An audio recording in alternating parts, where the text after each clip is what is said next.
Hello everybody and welcome to the United Stand. This is our transfer deadline day show, plus all the latest Manchester United news. We will be discussing all transfers that are going to go on in the last few hours of this window, but also with a Manchester United slant on whether it's been acceptable, whether it's been good enough. Of course, I did say at lunchtime on Ollie's press conference reaction that I wasn't happy. I've not been happy. People say you're never happy, but I'm not happy about the lack of transfer activity. Not just this month. I think it's a bit like the snowball is the body, and that was the summer transfer window, and I felt that was a failure. And this is a smaller snowball, it's the head.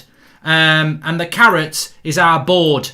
They're turnips. They're rubbish. They're a waste of space. And I think that I don't think enough has been said about this. I think it's poor. I think privately, Ole Gunnar Solskjaer will not be happy. He will never say it publicly, but I'm not happy about it. Not happy about it at all. But first of all, we're going to be live for a couple of hours at least, so lots and lots to talk about.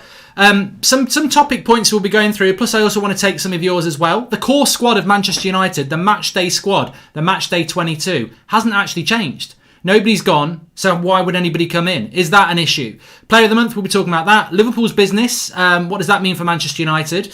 Kaysedo's gone to Brighton as well. Rojo, the latest on him. A bit on Josh King, and anything else you want to talk about as well. But as you can probably see in the top left-hand corner, we're sponsored by Manscaped on this show tonight. Now, that doesn't mean I'm going to do anything drastic. I might use that one. I like that one. But if you're not aware of what Manscaped is, I'm sure you are. You've seen us doing a few of these before. But we've all had that. Well, look, today's show is sponsored by and supported by Manscaped. As you know, Valentine's Day is upon us very, very soon, and you need to make sure you're ready for wherever the night may take you. And Manscaped is the #1 in men's below-the-waist grooming, offering precision-engineered tools for your family jewels. We've all had those close encounters, and when trying to make our areas below our waist look as handsome as those above them, and that is why Manscaped engineering team have perfected the greatest ball hair trimmer ever created and just released the new and improved Lawnmower 3.0. So now you can shave your most important possessions with no fear of injury, and you can do it in the shower because it is waterproof. The Manscaped razors are super premium and boast a 90-minute battery life, waterproof technology so you can use them in the shower, as I just said, and even an LED light, which is always nice. The Manscaped razor is super easy to charge and even comes with a USB charging stand so you can show it off to everyone that uses your bathroom. And because Manscaped care about all the nuts that watch this channel, see what I did there? It was a pun on balls. Anyway, because Manscaped care about all the nuts that watch this channel, they're giving a huge 20% off plus free shipping when you use the code UNITEDSTAND, all one word, at checkout. So if your lovely partner in crime can't think what to get you this Valentine's Day, then tell them to head over to manscaped.com or click the link in the description to get your Manscaped razor today. Fantastic high-end product, I've got to say. We all, they'll be joking in the live comments. But I'm telling you now, if you want a bigger yard, trim the grass. That's the way it works. And look, it's not crude. It's part of life. Women have been doing this sort of things for years, apparently. Not that I've been watching, but this is fantastic. And also, just as an extra plug, really, literally a plug, I stick this thing up my nose. It's the best nose trimmer I've ever had, and it goes up your nose. Obviously, you don't want to put it in your ear, although you could do. I'm not at that age yet, but I am at the age where I do get a bit of nasal hair, and this is fantastic. It's got like a blade on the end of it. You just chuck it up, and it works fantastically well. So links in the video description. High-end quality product. I wouldn't use it if it wasn't. So Manscaped, link in the video description. Anyway, let's get on with the show. We're monitoring a player FC, not fine margin FC, says David Jackson. Thanks for the super chats. I do want to get a lot of your questions in tonight. So if you want to do super chats, you can do that through the $sign. But I will be going through comments anyway, because we're going to be live for a little bit longer tonight. The plan was to be live through till 11 o'clock when the transfer window closes. But as Ole Gunnar Solskjaer said at lunchtime, don't stay up late, nothing's going to happen. Well, I will stay up late, Ollie, because I'm not just going to bed unsatisfied. I want to go to bed satisfied, and I want to get a few things off my chest, and I don't need Manscaped to shave it. They should let me do the script. They should let me do the script. Where do you come up with your catchphrases, says Danny Stuland? But I do read the comments, actually, Gil, and I've just read yours, you prat. I do read the comments a lot, so I read the comments a lot, and a lot of the time I read the comments, but I don't read them out. I see something good and I pretend it's my opinion. I've been getting away with it for years, so I do read the comments. I just don't give people credit. I'll pretend it's my idea. I'm not doing a tutorial. Neil Crowd says, if the Caicedo deal was so difficult, then why didn't Brighton walk away? Where were we with this Kabach deal, but can you expect with Woody, says Neil Crowd. Well, I want to start, there's a couple of areas I want to start off with. There's actually a lot for us to get through tonight, so we might need longer than an hour anyway. So please smash a like on the video, and make sure you subscribe, bottom right hand corner. We are on that road to 1 million now, so subscribe, get involved with the show, and share the video. And that rhymes as well. We're not buying Josh King because he's going to go to somewhere else, which is always good news for me. But look, there's a disparity here. There's the outgoings column. Granted, most of it is loan deals. And there's an incomings column, which is not actually an incoming because we bought him in the summer transfer window. He just arrived in January. It's a little bit like an Amazon parcel that just it arrives late, or you know when you buy something in advance, like you might see a film. I've done this before. I remember when I watched The Force Awakens when it first came out, and I ordered it on Amazon even though it wasn't going to get released for 8 months. I just ordered it. I thought I want that, so I ordered it, and it arrived 8 months later. That's what we did with Diallo. We just bought a player that we knew about. Simple as that. And he's not really a January transfer signing, is he? Just on Dzeko, that's from this. That was meant to be from if we were going to go live a little bit earlier. The reality is that Dzeko isn't going to happen, and was a little bit of a false herring, really. I think he was looking for a move, but it wouldn't have made any sense. I wouldn't have been madly opposed to Dzeko, by the way. I'll just give a bit of clarity on that. I wouldn't have minded it, but it wouldn't make sense to bring in a target man when we can't hit a target. And I'm not just talking about missing goals. I'm talking about we don't put enough crosses into the box to have another player that's reliant on crosses. So it just wouldn't make much sense to me. Very sad news about Screech by Saved by the Bell. Rest in peace. I know a lot of people will probably not even know what that show is, but if you know, you know. So look, I want to start off with Liverpool, and I want to talk about the core squad at United as well. So they're the first two things we're going to be talking about. And we can take our time a little bit tonight because we are going to be live for a while tonight. So fasten your seatbelts, get a cup of tea or something stronger ready. But Liverpool have bought Kabak, sorry, I must remember to pronounce his name properly. Schalke, 20-year-old Turkish centre-back. I've definitely spoken about him 3 or 4 times over the last four weeks of this transfer window. And the reality is, Liverpool have bought Kabak on a loan-to-buy deal, right? Don't start crying yet. It gets worse. So Kabak, who is a centre-back, who is 20, who teams such as the quality of Bayern Munich have looked at and admired, has gone to Liverpool on transfer deadline day on a loan-to-buy deal where they've got no obligation to buy. They can send him back in the summer. So they've basically bought a player in to help them out over the next few months, who, if he turns out to be good, they've already got an £18 million deal in principle agreed as well. This is like a try before you buy. I mean, this is like your ideal thing. Think of your dream woman or your dream man. You marry them for 6 months, and if you don't like them, you can send them back. This is the perfect thing for Liverpool to do. I don't think Manchester United would even know how to do a deal like this. Oh no, we don't do loans. It's a loan to buy. No, if it's got loan in it, we're not interested. Idiots. Like, the reality is, there is absolutely... the GOLDBRIDGE vlog was brilliant, says Brian Lavery. Thank you very much. But I don't see what is wrong with doing this deal and why. There's I struggle not to get frustrated too soon in this video, because there is absolutely no way that Manchester United could avoid doing this deal if they weren't incompetent. Like, it makes total sense. We need a centre-back. He could be the centre-back solution, but if he isn't, you send him back in the summer. And if he is, you get him for 18 million. It's just ridiculously a brilliant deal by Liverpool. The only thing I would say about Liverpool is why have they taken so long to do it?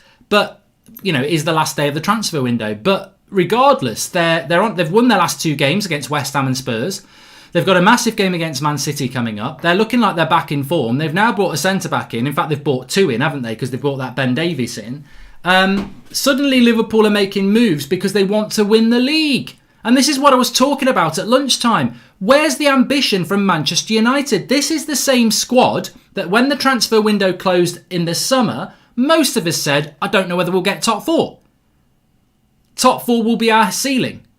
And yet here we are in January, and at the start of January, in a bloody title race, and at the end of it, we still haven't bought anybody. And yet there will be people out there who've had the wool pulled over their eyes. They may as well be wearing a big woolly hat, because they are sat there thinking, we don't need to do, what's the point in doing business if it's not the right bit of business? Well, hold on a minute. All right, you can't get Upamecano, you can't get Alaba, you can't get Koundé. I get that. But you can get Kabak, who could be as good as Koundé, or might not be, but you can send him back in the summer if he's not. And if he does settle and he does well, you get him for 18 million quid. It's a brilliant bit of business by Liverpool.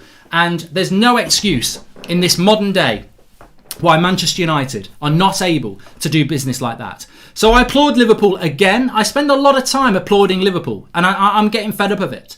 In relation to transfers, I spend a lot of time applauding Liverpool. I wanted United to buy Fabinho for years before they bought him, and when they bought him, I said he'll be good, and he was. We've seen what they've done with the likes of Salah and Firmino and Mane and many others. I thought Jota was a good deal. They've been a bit unlucky with injury. Thiago was a very good deal, and I think this is another good deal. And you know what it is about Liverpool? They are methodical, and they are accurate, and their stories don't get leaked either. The amazing thing about Liverpool is yesterday no one thought they were buying anybody. Today they've bought 2 players. They don't leak information. They're ridiculously efficient, and this is why they succeed. And Manchester United tonight, it's not about Solskjaer, it's not about the current squad. Again, it is about the lack of competency within that football club above the manager. And everyone will pretend it's not, oh, we're second in the league, oh, it's, I want an interview, so I won't say it. Bullshit. I'll say what I think about that football club. And when it comes to the people who are running it, they don't have a bloody clue. They need people in that club who know what they're doing, and they do not know what they're doing. I pitied Jose Mourinho, I pitied Van Gaal, and I pity Ole Gunnar Solskjaer, that they are football people and they are accountable to people who are not football people. They're basically accountable to accountants, and it's not good enough. And there won't be many Man United fans who are pissed off tonight. And I wouldn't say I'm pissed off, I'd just say I'm resigned to the fact that this is incompetence again, and we get exposed every window. And what'll happen is, right, if Liverpool don't win the league, there'll be some clever dick who comes out and says, well, Manchester United were justified in not buying players in January because Liverpool didn't win the league. Oh, piss off. Piss off with your self-righteous, sanctimonious shit. The reality is, Manchester United need to buy players. Deals could have been done. We are paper thin. We are wafer thin at the back. Maguire, as I said, he's played every single game for Manchester United since Jesus was in nappies. Phil Jones has been injured since the same time. Eric Bailly gets more injuries than a breadstick in a tumble dryer. And Tuan Sebi, been out for a year, doesn't play that much. And as I said this morning, Victor Lindelof's back is about as strong as a poppadom. It's certainly not unbreakable. So there are issues at centre-back that it would have been The thing is, I'm not saying Kabak is going to be the next Van Dijk. I don't know whether he's going to be that. But that deal, it's tick, tick, tick, tick.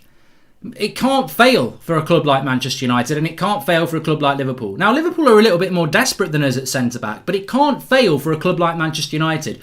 Because, I tell you what, if in a month's time, Lindelof's back's given way, and Bay's injured, and it's Tuanzebe and Maguire at the back, and one of them drop out, and we've got no centre-backs, then that Kabak deal looks ridiculously brilliant. And the reality is, when you're in a title race, it's not about... Look, we've not been in a title race for a very long time, but when you're in a title race or a top four race or whatever race you're in that you need to win, it's about what good football clubs do and what good businesses do. They plan for risk. They plan ahead. They foresee problems and they have a plan B. Now, plan B is something that United fans think we don't have on the pitch, but we definitely don't have a plan B off the pitch. Like, if we lose a couple of centre-backs, we're screwed. And we do need a centre-back. So, look, I think well done Liverpool again. And I think piss poor from Manchester United again, to be honest with you. But not Ollie and not the players. I'm not saying that. Don't worry, just like last window, we will all be mad. Then next week we'll lose a game with an undermotivated squad and people will blame Ollie, says Liam Charmer. And welcome to the Members Club, Gingy Fishy. I think that was a very good point there. I hadn't thought of that. And that's what I want tonight. I want a bit of your input. It can't just be me for 2 hours. I want a bit of your... Santana, I've just read your chat. I want a bit of your input tonight because there's a brilliant comment there about that. And it's very, very true. And I might not have come on to this. I'm going to talk about Ramos in a bit as well. That's a great point that I just said from that super chat. And it's not because it's a super chat. You know, if you want to do that, you can do. But the reality is it's a very good point in its own right. And that is that if we have a couple more bad results in the next month, then the Ollie Outers will be back. And I said this back. I mean, it's amazing that I get called an Ollie Outer, because if you remember back in September when we lost to Palace and we beat Brighton and we lost to Spurs, I was banging my head against the brick wall because people were saying Ollie out. And I was saying, hold on a minute, it's only a few weeks ago we finished third. And he's had a crap window and you want to kick him out. And people are like, oh yeah, he's just not good enough. He's a PE teacher, this, that and the other. And, he very nearly did lose his job if reports are true. He very nearly did. And exactly that can happen again. If we finish fifth, but we finish fifth because of a defensive injury crisis, whose fault is it? Right now, we're second in the league. If we have a defensive injury crisis and that costs us top four, Solskjaer will lose his job. Whose fault's that? It's the board. And you're right. After the September transfer window, was it late October when the rumour about Poch came out before the Everton thing and people were saying Ollie out, he's going to lose his job? That was because he wasn't backed in the summer. He didn't get a right winger and didn't get a centre back. He's worked miracles since then. But those miracle powers can fade. Can be like Superman giving up his cape. Maybe he's just going to be a normal man again now, Ollie. Maybe he wants maybe the powers have gone. Look, the cold hard facts are there in front of you. They really are. Jose Mourinho finished second. Whether you like him or not, he finished second. He didn't get backed and he was gone within months. This club runs a cycle. And just because it's not Pochettino coming in next doesn't mean it won't be somebody else. And what tends to happen at this football club since Sir Alex Ferguson left is a manager gets initially backed, they do well, they don't get backed, they get sacked. And then a new manager comes in, they do well, they get backed, then they get sacked. They don't get backed when they do well. If we're in the Europa League, they'll back a manager. If we're in the Champions League, they won't back a manager. So it's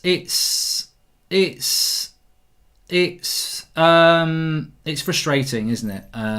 I don't know what Zahar thinks is dirty clickbait about transfer deadline day Goldbridge show. It is exactly what it says on the tin, mate. Exactly what it says on the tin. Ollie's not going anywhere. We was never going to sign anyone, like no one was until Liverpool lost every centre back they have. James Cooper says Ollie is happy. Me too, says Robert McCormack. Robert, I'm glad you're happy. I've got to be honest, your comments are very irritating at the best of times. That riles me. Robert the Riler, I'm going to call you. Ollie's not happy. 100% he's not happy. Now, we'll never know.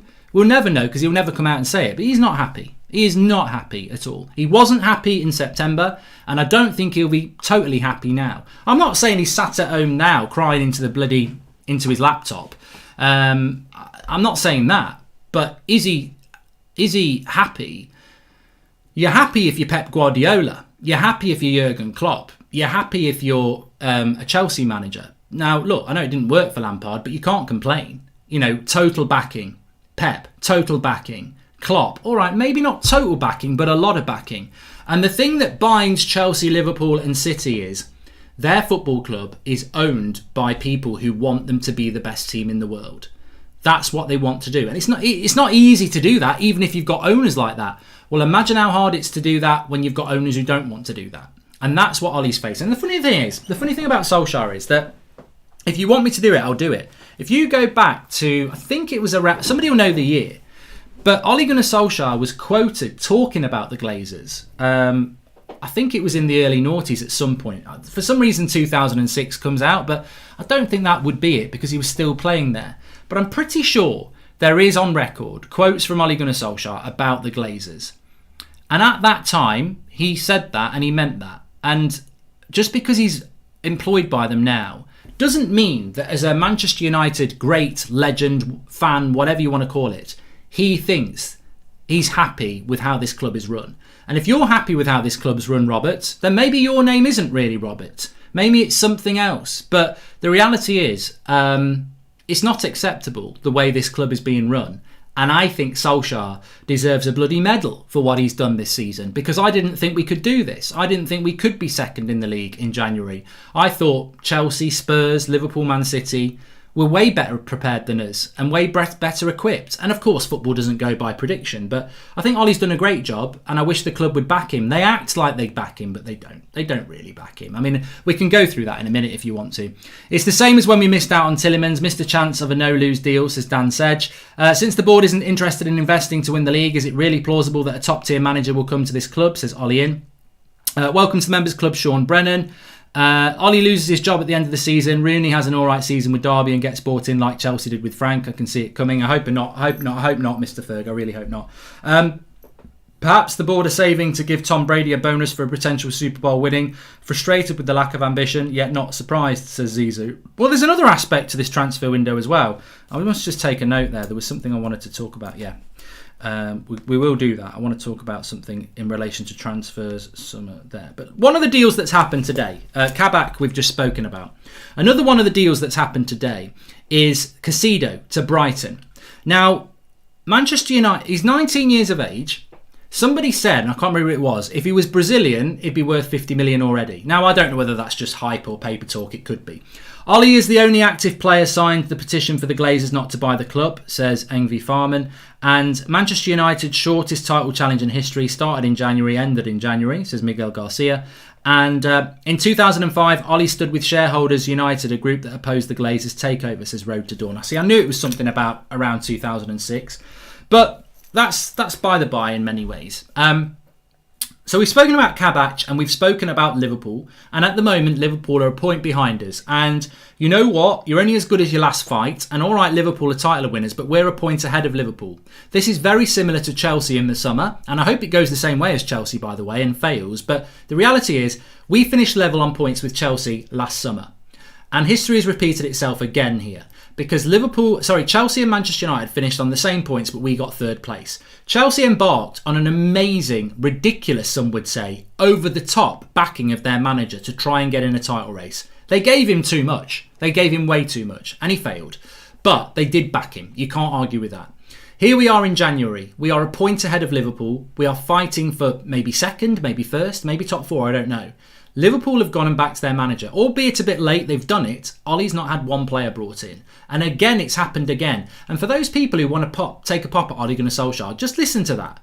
2 summers in a row, 2 transfer windows in a row, that his direct rival has been backed by their board and he's not been given it. And he hasn't been given it. So it isn't really acceptable, is it? City and Liverpool boards driven by success on the pitch, whilst at United the success on the Wall Street matters, such a sad reality, says Dane Grayson. And Ollie needs more than a medal, he deserves a freaking knighthood. Sammy Yim, look, I'm not saying Ollie's perfect. He does do things that frustrate me around his substitutes and his tactics, but I still think you can't knock what he's done since that Everton game. It's been remarkable. We've lost 1 game in 3 months. We've kept an away record, unbeaten record for over a year. His man management is superb. The way the players play for him and back him is immense. And I would never, ever deny that. But bringing it back to the board again, let's not forget, Brighton are 4th from bottom. Brighton are not football geniuses. They're not football big players. And yet, Manchester United were going to buy Caicedo, who is well scouted and well thought of, £5 million. Manchester United backed out of that deal. Why? Why have they backed out of that deal? Don't want to spend the money? Bit too hard for you? £5 million. He's now going to be playing for Brighton. I'll tell you what, I'd never wish this on a player at all. But if he succeeds at Brighton, what an embarrassment for Manchester United. He's clearly been scouted by our club. And I often think our scouts get dragged into the shit heap that is our transfer negotiation party. And whoever's in that, I don't know. Well, I do know, but there's no need to name names. But the point is, Manchester United, over the years, there are former scouts of this club who have said, I recommended this player. Look at where they are now. I recommended this player. Players such as Alphonso Davies, De Ligt, these players that are now, very expensive players, but very good players. And United refused to do it. Now, we don't always know about that. We don't always know about that. If I said, well, Alphonso Davies is a player that United were recommended but refused to go for, well, it's just paper talk, isn't it? It's a scout saying that. Maybe he's a bit bitter. But what we do know about Caicedo, and Romano said it himself as well, Manchester United are in control of that deal. He said it a month ago at the end of December. Manchester United are in control of this deal. If they want to do it, he will come to Manchester United. So we know that on very good authority, that Manchester United were in control of the Caicedo deal, and if they wanted to do the deal, they could do the deal. And they decided not to do the deal. This is a £5 million player, and he might be a CDM, he might be a box-to-box. Who knows? But we will find out. We will find out about Caicedo at Brighton, and we will find out how good he is. And if he turns out to be a bloody superstar, well, I tell you what, it's just another tick in the box of Pratt's at Manchester United for refusing to do it. So let's not pretend that we couldn't have done business in January. I hold my hands up to anybody saying, oh, you're just a spoilt little Pratt. I'm not spoilt at all. I'm from a working class background. I've never been spoilt. But I can be a bit petulant about football, but so could Sir Alex Ferguson. And like many children of the Manchester United fan base, a lot of my petulance, aggression and frustration comes from the manager who was basically our footballing godfather. You know, I was a kid when I started supporting Manchester United, and Sir Alex Ferguson and the Roy Keanes and the Eric Cantonars and the Steve Brucers and the Mark Hughes and everybody else who had a petulant, angry streak in them and always wanted to win brought me up. So anybody who says I always laugh about this, and I'm sure many of you do as well. When these top Reds, and I say top Reds, I'm not talking about people from Manchester, I'm talking about up their own arseholes, Pratts on fucking social media who think that their shit don't smell and their shit don't smell and their farts don't smell. The reality is they'll have a pop at you for being passionate, for being critical, for being over the top. And yet you think, well, where were you 20 years ago then? Where were you 20 years ago when we had a manager who would come out after a game, throw his toys out the pram, shout this, that and the other, bad loser, whatever. This is the man who brought us up. Roy Keane the same. These people brought us up on winning, and they brought us up in that style. So I'm sorry if that's how people see it, but that is the way I see it. I want to win, and that's the most important thing here. And I think that, you know, we could have done. I know we can't get Upamecano, and I know we can't get Sancho, and I know we can't get Alaba, and I know we can't get Koundé, and I know we can't get Haaland, and I know we can't get Ronaldo. That's not what you can do in January. But what we've seen today is, just because you can't get those players, which we probably can't, you know, can I just say, we probably can't get those players in January, so in the summer. So for every player I've listed off there, Upamecano, Alaba, Sancho, Ronaldo, we've already proven we can't get them in the bloody summer window either. It's just time, 3 months more to not do a deal. So, you know, people saying you can't do it in January, I agree, but it's not like we're going to do it in the summer anyway. But what you can do in the January transfer window, and we failed to do, is bring players in to help this manager out. And what's been proven by the Kabak deal to Liverpool and the Caicedo deal to Brighton is they're two positions that we could have brought in for ridiculously cheap fees that if they don't work out, they don't work out. You still go and get your main target in the summer. You know, Caicedo for £5 million, £5 million, we probably play, it's not far off what we've played Phil Jones for the last year to sit on his arse injured again. And I know that sounds really harsh, but it's true. We paid Phil Jones about 80 grand a week, something like that. So what's that over a year? 80 grand a week. It's 160, 320. Yeah, it's coming up for 4 million, isn't it? So Phil Jones has been injured for a year nearly. His wages and Romero's wages goes above that. So Caicedo's 5 million. If he works out, brilliant. If he doesn't work out, so what? Kabak, if he doesn't work out, you send him back. So United could have done business. And I think to close that section and move on to something else, this comes down to the most important signing Manchester United refused to do. A director of football.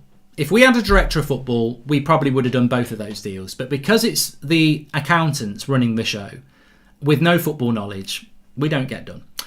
Sean Thornton says, I watch Roma 7-1 highlights. We used to be special, Mark. It upsets me to see what we've come. Might be the start of something, but fool me once, says Sean Thornton.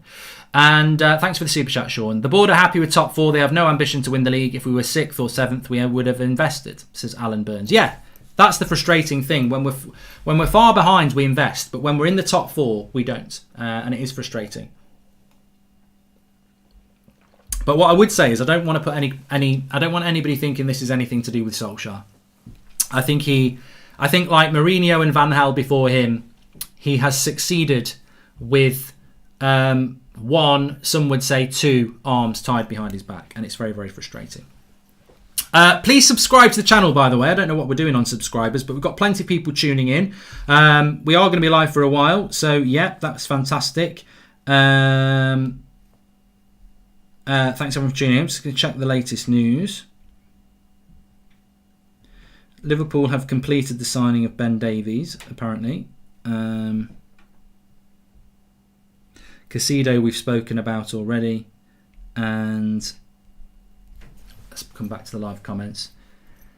Do I tut after every sentence, AP? I don't think I tut at all. I don't think I've ever said the word tut. I don't. It's not in my vocabulary to say tut. Ramos, says San. Okay, so Sergio Ramos is in on the transfer deadline day thumbnail, so I must talk about him, I suppose. I cannot pronounce this properly, but I can certainly get you the tweet on my phone and then I can quote it for you. So this is interesting. This is coming from, well, I saw it on at Man United Zone on Twitter. Sergio Ramos has chosen Manchester United as his next destination. He won't renew with Real Madrid. Figures have already been discussed. €226,000 a week, and that's from Al Chiringuito TV. Which has got 1.8 million followers. Now, I don't know whether they've taken that story from the Mirror. I don't know whether there's any truth in this. There was some talk that Sergio Ramos would be making a decision on his immediate future very, very soon. Some were talking about today. I don't know whether there's any truth in that. I don't know whether I want there to be any truth in that.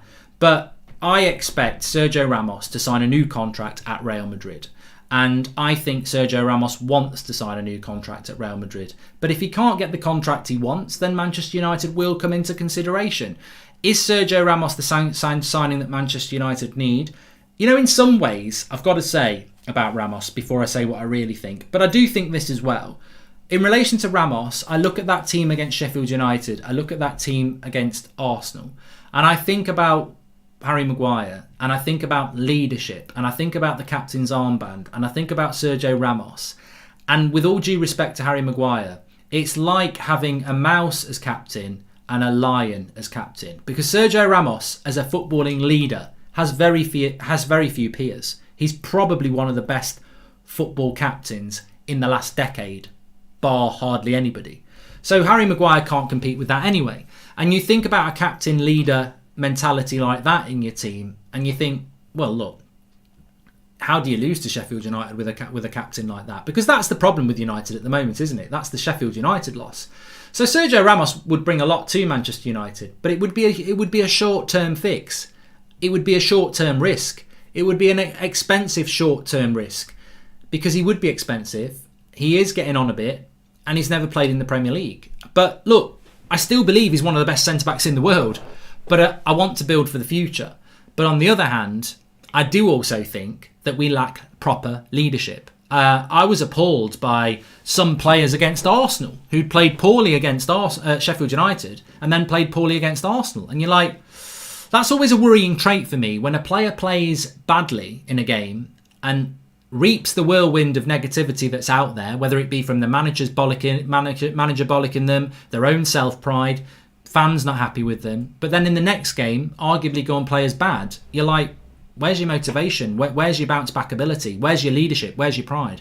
So someone like Ramos coming into the team in that way would be huge. It'd be like Bruno, it'd be like Cavani. We need more of those characters. And of course, I'd take Sergio Ramos over nobody. But would I take him over anybody? For me, and I'd be interested to see what people say, I think that I would rather get an Upamecano or a Koundé over a Sergio Ramos. The only thing that would worry me is the leadership qualities of an Upamecano or a Koundé, because if they come into the team, they're young French players. They may be impressionable to some of our more experienced players who don't have the leadership qualities we want. Whereas if Ramos comes in, everyone get out of the way, I'm the boss. So we do need a bit of that. What's this Dzeko story from? Can't see it happening, says Pete Squire. It's an old story, mate. It's not happening. I mean, look, there's still a little bit left time in the transfer window and he wants a club, but Romano's already said it's not happening. Sir Matt Busby would be turning in his grave if he knew what the Glazers have done to United, says David Page. Thanks for the super chat there, David. And Bruno can be the captain, says Smithify. I really hope that that Bruno gets back on form tomorrow. Yeah, we need him back, and Pogba, and Marcus. So What sim centre backs do you think we can bring in? Says Modern. Love you, Mark. Says Ashik. Thank you very much. Everton have got Josh King. I'll be checking about that in a minute. I'll be very, I will be very happy if that happens, because I've always been worried that United are going to sign him, and he's not the sort of player that we need to bring in to Manchester United. But there's always been that concern that we might do that deal, and obviously he could end up. At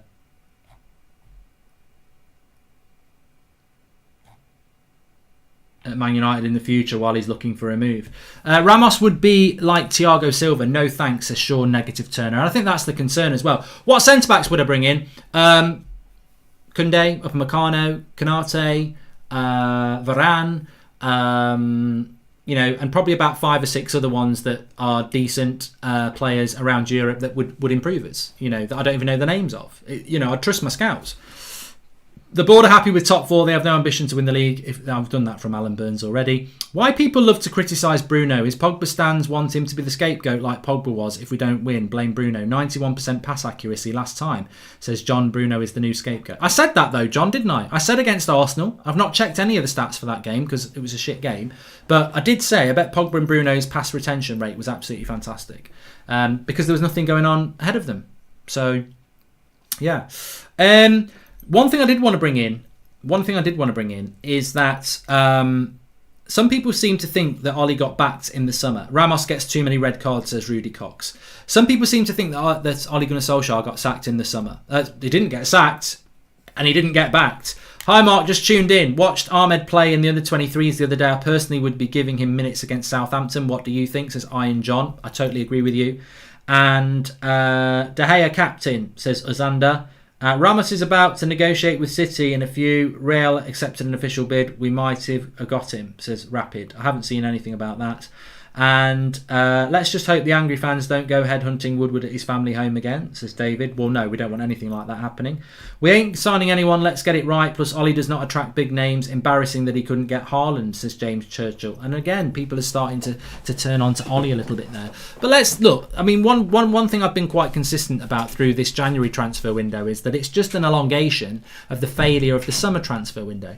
And I think there is an element of papering the cracks, but the reality is, thanks for the contribution, Sam Curtis, the reality is that the summer transfer window was a failure as much as the January transfer window. It was just longer.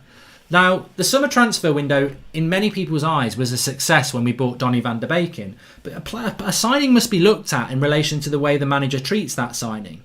And the point I want to make is that the Donny van de Beek signing in the summer appeared to be a very, very good signing. But to me, it appears to be a signing that the manager doesn't want, because we saw against Arsenal on Saturday night, McTominay comes off because he needs a poo or he's got a stomachache or whatever it was, and Pogba's playing off the left. Now, this is a game plan for Ollie, but he immediately pulls Pogba in and puts Martial to the left. Now, either Solskjaer bottled playing Pogba in the midfield and just found a place for him on the wing, or he would rather bring Pogba in than put Van der Beek into a position that he can play and has played. And he paid 35 million for Van der Beek, and he treats him like it's somebody he didn't. He treats him like Mourinho treated people that he didn't buy, like Schneiderlin and Schweinsteiger. He doesn't treat them like first team players. So Van der Beek, to me, was not a backing by the club, because if that was a player that Ollie really wanted, we would have seen him a lot more than we did. So they didn't back him on Van der Beek, in my opinion. Some people would deny that, but I don't think Solskjaer genuinely wanted Van der Beek, because I think let me just say this then, right? If it's Christmas time, and it's not anymore, it's January, but if it's Christmas time and you really, really want a PS5 and you get a PS5, are you going to put it in your cupboard and go, I might play with that in a couple of months' time? I'm going to continue to play with my PS4 and I'm going to play Boggle. Like, you're going to get your PS5 out and you're going to be really happy with it and you're going to play with it. And Ole Gunnar Solskjaer with Van der Beek has treated him like he got a Nintendo 64. Like, what? It might be good, but I don't want it, So I think that the Van der Beek thing is dubious. It is dubious. And I'm not blaming Solskjaer here, because you know what? I like Van der Beek. A lot of you like Van der Beek. But the point is, I don't blame Solskjaer for not picking him, because if he didn't want the player or he doesn't fancy the player, then that's up to him. And maybe he's trying to turn the player into the player he wants him to be, and that might take time. But don't tell me that if you really, really want a player and then you get them and you hardly use them and you basically put them below people like McTominay, Matic, Fred, Pogba, Bruno, you put him as 6th choice midfielder. What did you buy him for in the first place? Can you see what I'm saying?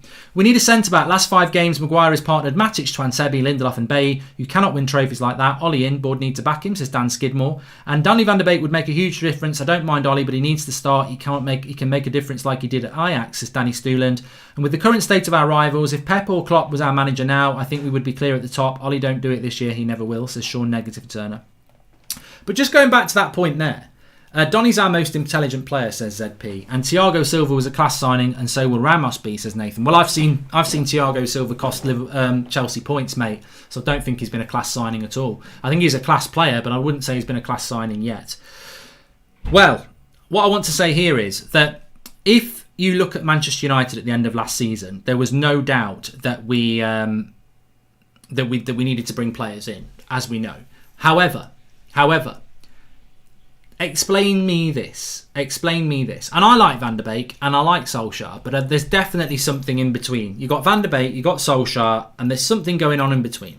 Because if you finish the season in 3rd, and Ed Woodward says, I've got 35 million for you to spend, do you want Van der Beek? And you go, yes, he's the player I want, get him for me. And you're giving him like he was. Do you really think he'd have played as less as he has? Do you really think you would buy Van der Beek and put him 6th choice midfielder behind Matic, McTominay and Fred? Surely you buy a player that's better than what you've got so that you can use them. And surely when you buy a player, you're excited by that player and you want to use them. From day one, Van der Beek has never been in the team. And he's been used, but from day one he wasn't in the team. And 6 months later, he's still not in the team. And 6 months later, he's still arguably behind Bruno, Pogba, McTominay and Fred, and possibly Matic. He's still the 5th or 6th choice midfielder, despite him being our marquee summer signing. So I hope that comes across as what I'm trying to say is that tell me why you buy a player and then don't use them if you really want them. And you can use the PS5 thing. You want a PS5, you get it Christmas Day, you put it under your bed and say, I might use that in the future. When you make a signing, you want that signing. Because what you're trying to do when you make a signing is improve your team. So if you spend 35 million on Van der Beek, which let's be honest was a cut price deal because Real Madrid wanted him, COVID affected the price, Real Madrid couldn't get him, it brought his price down. So we got him for about 15 million cheaper than he was. He's a 50 million pound player, I think. Why would you buy a player if you really wanted them and then not use them? And when he has used him, he's been good. So it doesn't stack up with Van der Beek to me. It doesn't stack up because when he's used him, I think he's played well. So if you want him, and when you've used him, he's played well, why have you not used him more? And I think it's because he didn't want him. I don't think he wanted that player. And it's been leaked around in the recent weeks, so it's not rocket surgery, but I don't think he wanted that player. And I don't blame Solskjaer for that. And I feel sorry for Van der Beek. But it goes back to my point that, again, and we heard this with Van Gaal and we heard it with Jose as well, you get players, but they're not the players you want. People are making decisions about players that you don't really want. And has that happened with Van der Beek? Now, we want him as fans, but if a manager doesn't want a player and doesn't trust the player, can you blame a manager for not using him if he didn't want him anyway? And I think, look, I might be completely wrong, but it doesn't make sense to me why you buy a player and then never use them if you really want them. Surely you've done your homework on it. You can't say, I didn't want them, unless you didn't want them. United don't want it, we're sabotaged or something, says Volks. Ollie said, I want Grealish. Ed said, okay. Called Van der Sar, got Donny for half the price and said, there you go, Ollie. Not what you want, but half the price, says Sean Negative Turner. There might be something in that. Let's just wander away from this Glazers run. Football club is rock music coming back, says Reddy. Thiago Silva has not only been Chelsea's best centre-back, but he's been one of Chelsea's best players this season. Not a reason to get Ramos, but he's been very good. I disagree with Melon. I've watched Chelsea play a few times. I think he's been shit in some games, to be honest, and I think he cost them the game against Man City. Van der Beek was bought because Pogba was leaving, because we're doing unexpectedly well and current COVID crisis, wants to stay, wants to win 100%, says Pete Squire. Doesn't add up, Pete. Doesn't add up. I've heard a few people say that, so I'm not saying that you're wrong, but it doesn't add up that we bought Van der Beek because Pogba's leaving. Pogba was not leaving in the summer. Pogba was always staying. So what we're doing now, we're buying a player to wait a year for Pogba to go, but we're not going to give him any game time to integrate. I don't think the player would have done that. So it doesn't add up. Ole Gunnar Solskjaer says Diallo's not ready yet. Very sad, says J. Hughes Roberts. I didn't know that he'd said that, but there you go. Odion Ighalo from Romano in the last minute has said, Romano has said Odion Ighalo will join Saudi Arabian side Al Shabab on a permanent deal. Confirmed medicals scheduled after loan expired with Manchester United. Good money for him in that. Off to Saudi Arabia, you can't knock that. And I wish him all the best. It's not quite worked out, has it? But I wish him all the best. James Cooper, I think Ollie will be quietly happy given what he set out to achieve at the start of January. Solskjaer probably knew at the start of January he wasn't signing anybody. So, you know, moving some of his youngsters out and getting rid of Rojo is probably a bit of a result in the grand scheme of things. But let me just go back to what we were talking about. So we're talking about the backing of Solskjaer and has he been backed? He's not been backed in January. That's evidently clear. Was he backed in the summer? Well, I've just spoken about Van der Beek there, and I don't actually think that he wanted Van der Beek. Please subscribe, by the way, bottom right-hand corner. Let's see if we can get up to 974,000 tonight.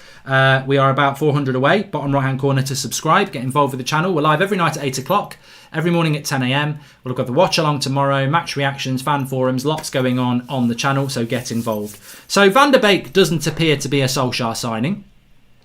Cavani was a brilliant signing despite, and I'm in that same studio again, so I'm careful not to say something stupid, because I did say something stupid at the end of the transfer window. I basically said I'd rather have Josh King than Cavani. And I'm, you know me. Anybody who watches this show, they'll know me and they'll know what I'm like. They'll know sometimes I'm full of hot air, but they also know that I'm not stubborn. I see people out there still calling Luke Shaw shit, and they won't back down, because to them it's important to be the guru, always right and stubborn. And that's not me. I don't do that. I was wrong about Cavani, and I'm not bothered about saying that. I called Van Dijk the Dutch Chris Smalling when Liverpool bought him. I've been right on a lot of things. I mean, I said Bruno Fernandes 18 months before we bought him would be a revelation, and he has been. But it's not about being right or wrong. It's about loving this sport and having opinions and, you know, being humble enough to say, look, Matic 18 months ago I thought was shit. A year ago he came back and he turned it round. Where is he now? But he still, I wouldn't say I was right about Matic because 18 months ago I said he was finished, because in the interim he did really well again. So, you know, I'm not happy with Matic at the moment, but opinions will change based on evidence. And look, Cavani was a really good signing for Manchester United. I need to use this again. Got an itchy nose.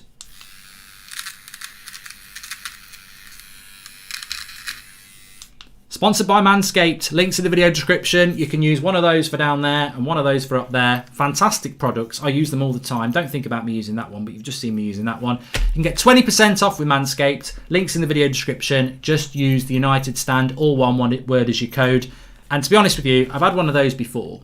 I've not really used one of those before, I must be honest, but that's waterproof for the shower. It works very, very well. But I've used one of these before, and this is the best one I've ever had, because as I said, the one I used before, and it wasn't by Manscaped, it ran out while I was writing a hair and it got stuck up my nose, and it was like proper surgery trying to get it out. It was an eye watener. So brilliant, really, really good. Should Dan James have gone out on loan, needs minutes and protect his value, says Alex K9. Well, it needs to be used if we're not going to loan him out, and we haven't. Just tuned in, Mark. Have you done a match preview? If not, can we get a quick one now with your predictions? I'm doing it in the morning, Joshua. So no is the answer. And POView, our current youth squad has potential to become greater than the 92 class. Hugel, Palestri, Diallo. We shall start playing Hugel. He's been pure class this season. And all number 9s are struggling, says Stratos. I mean, I think in relation to Hugel, let's just be careful, because he might not be ready for first team football yet. And, you know, you don't want to chuck him in too early. But look, he does look exciting. The board are happy with top 4. I've done that one from Alan Burns. It keeps coming up. Tellez came in and gave Shaw a kick up the ass and it worked. Surely we should do the same for Lindelof, Maguire and Aaron Wan-Bissaka, says Finn McCullough. Yeah, so we're talking about... we need to move through some of these topics a little bit quicker, actually. We're talking about Van der Beek needs patience. Ollie rates him. New players take a bit of time. Fabinho didn't play in his first season either. Same as Evra, Fred, etc., says Ollie. I disagree, Ollie. I think you just... I went through the same thing with this, with Herrera under Van Gaal, and people were like, he does like him, really. He's saving him for the next game, Mark. Next game, he's not. He does like him, really. He's saving him for the next game, Mark. He doesn't pick him the next game. He does like him. You know, sometimes you've got to look something in the face and say something doesn't add up. And for people to say, well, Fred took time to adjust and Fabinho took time to adjust. They did take time to adjust. You're right. But they didn't get treated like Van der Beek has been treated. And Van der Beek was a player, we didn't have the luxury of what Liverpool did. We didn't bring a player in and it doesn't matter if you don't settle in straight away. Van der Beek was brought in to be that sort of signing should be a player that comes straight into your team. Fabinho was playing in for Monaco. Fred was playing for Shakhtar Donetsk. Van der Beek was wanted by Real Madrid. Van der Beek was a Champions League semi-finalist, a Dutch international, an Ajax first teamer, one of Ajax's most influential players and a multi-league winner with Ajax. He comes to Manchester United and he becomes a sixth choice midfielder. That's too far. Now, I don't mind if he's I think what you're talking about there is that, look, it's going to take time to adjust. Every time he's played, he's done well. Van der Beek, to me, I wouldn't mind if he was on the bench and he was getting 20 minutes every game. He's lucky if he gets 20 minutes a month. He's too low down the pecking order for it to just be, we're feeling him in. He's taking time to adjust. He's not taking time to adjust. From that time when he came on at St James's Park and changed the game with Bruno and we battered them in the last few minutes, to other appearances as well, he doesn't need to adjust. He's ready. He's proven he's ready. He just needs games. It's not about adjustment. It's game time. And he won't get game time. And I don't know what that reason is. But I think it's a very, very naive and easy excuse to say it's because he needs time to adjust. Because the evidence just don't back it up, man. It really doesn't. Because when he's played, he's looked absolutely fine. He hasn't looked outside of his depth. And he wouldn't be outside of his depth because he's an international. He's played in the Champions League. He's not some wet behind the ears, never played in Europe properly talent. He's just not fancied, and I don't know why. Ali doesn't buy the players, that's the board, says James English. Well, maybe that's true. Does this Casido deal free up Benzema in the summer? Because he's miles better than Fred, McTominay and Matic. We need to get him, says Sean Negative Turner. So yeah, we were talking about, was Ollie backed in the summer? And the cold, harsh answer is no, he wasn't. He wanted Sancho, he thought he was getting Sancho, and Sancho thought he was getting Man United. So they failed on the big signing of the summer. And anyone will tell you that. Anyone worth their salt will tell you that. Sancho was the deal that Solskjaer wanted. It was the star signing. It was the player he needed to provide the width. And he didn't get it, and he didn't get a backup in Dembele. Because United tried to get Dembele when they couldn't get Sancho, and they failed. So, yabba dabba doo, there it is for you. Straight, pure and simple. Solskjaer wanted a right winger in the summer. He didn't get one, and he still hasn't. They got him Diallo and Pellistri. One isn't ready and has gone out on loan to Alaves. The other one didn't come until January and isn't ready. So for this season, he wanted a right winger. We're already halfway through it, and he hasn't got one. So they didn't back him in the summer. He also wanted a centre-back, of which we haven't got, we didn't get, and we haven't got one now. So they didn't back him on the two key signings. He also wants a CDM. He still hasn't got that. Casido could have been done. We didn't do that. He still hasn't got that. So Solskjaer didn't get backed. Van der Beek, we've spoken about. Weird signing. Don't really understand what's gone on there. To me, it just doesn't look right, in my opinion. Cavani, fantastic signing. I was worried about it. I did say those stupid words, I'd rather buy Josh King. And I based it on the fact that Farmy says sell DJ and Henderson, it's an easy 60 million. It's not a bad idea to raise some funds.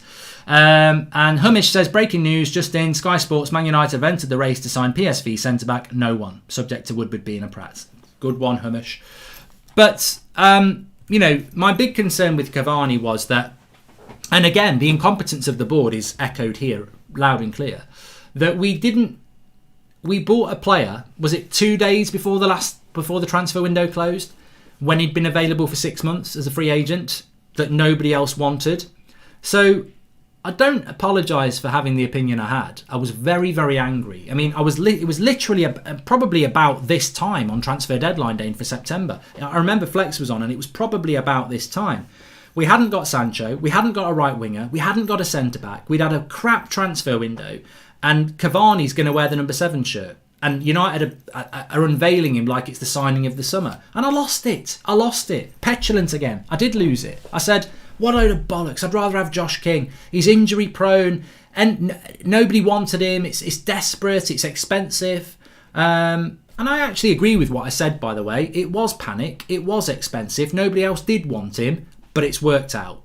It has worked out. And he's been fantastic. And the favourite thing about Cavani for me is, and I think United have been lucky. I think United have been really lucky, because if they wanted Cavani, they could have got it done in August, in July, in June, in September, but they didn't. They did it right at the end of September, in October, and he had to go into quarantine because it was that late. We hadn't planned to do it. So we got lucky. And with Ighalo, we got unlucky. But with Cavani, we got lucky. And the favourite thing about Cavani I like is his leadership.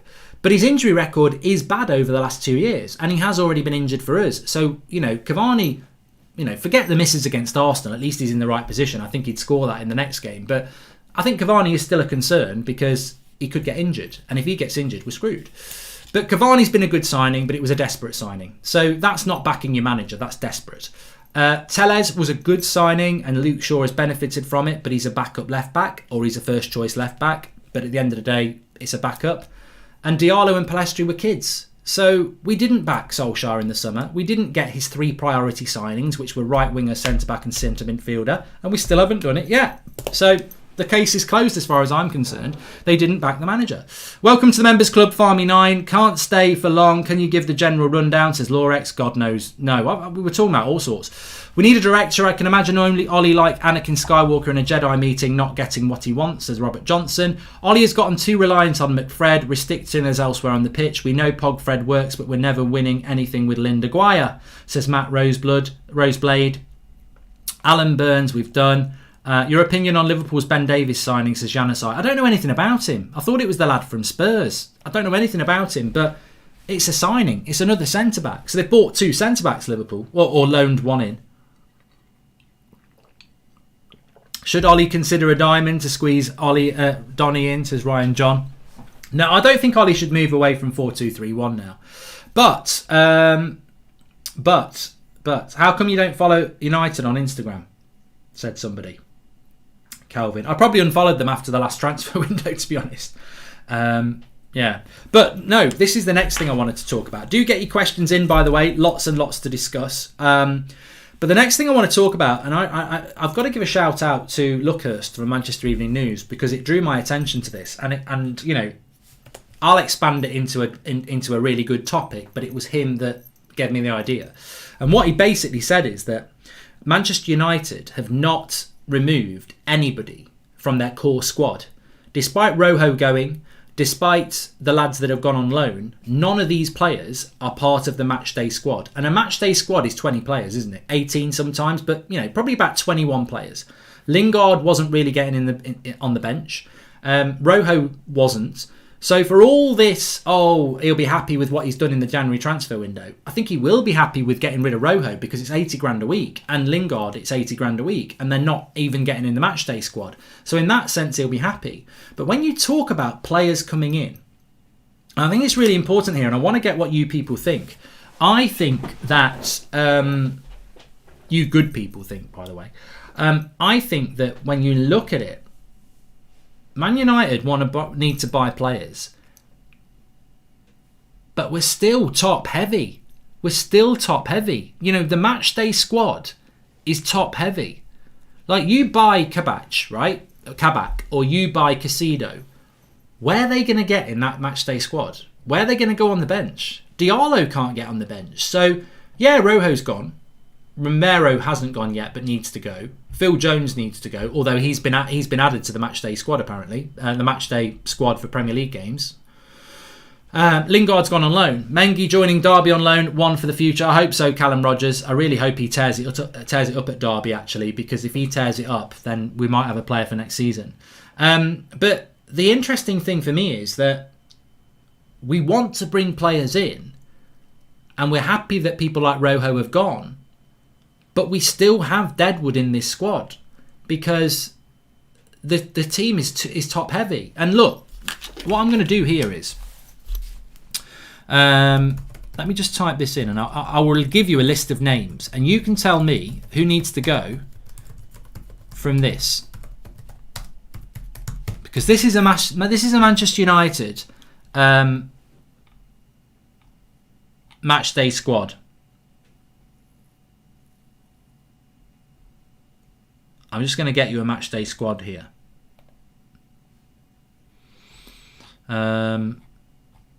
It's always the way.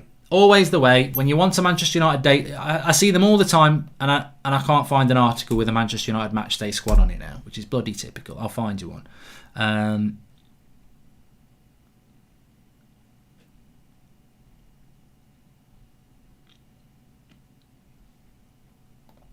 Here we go.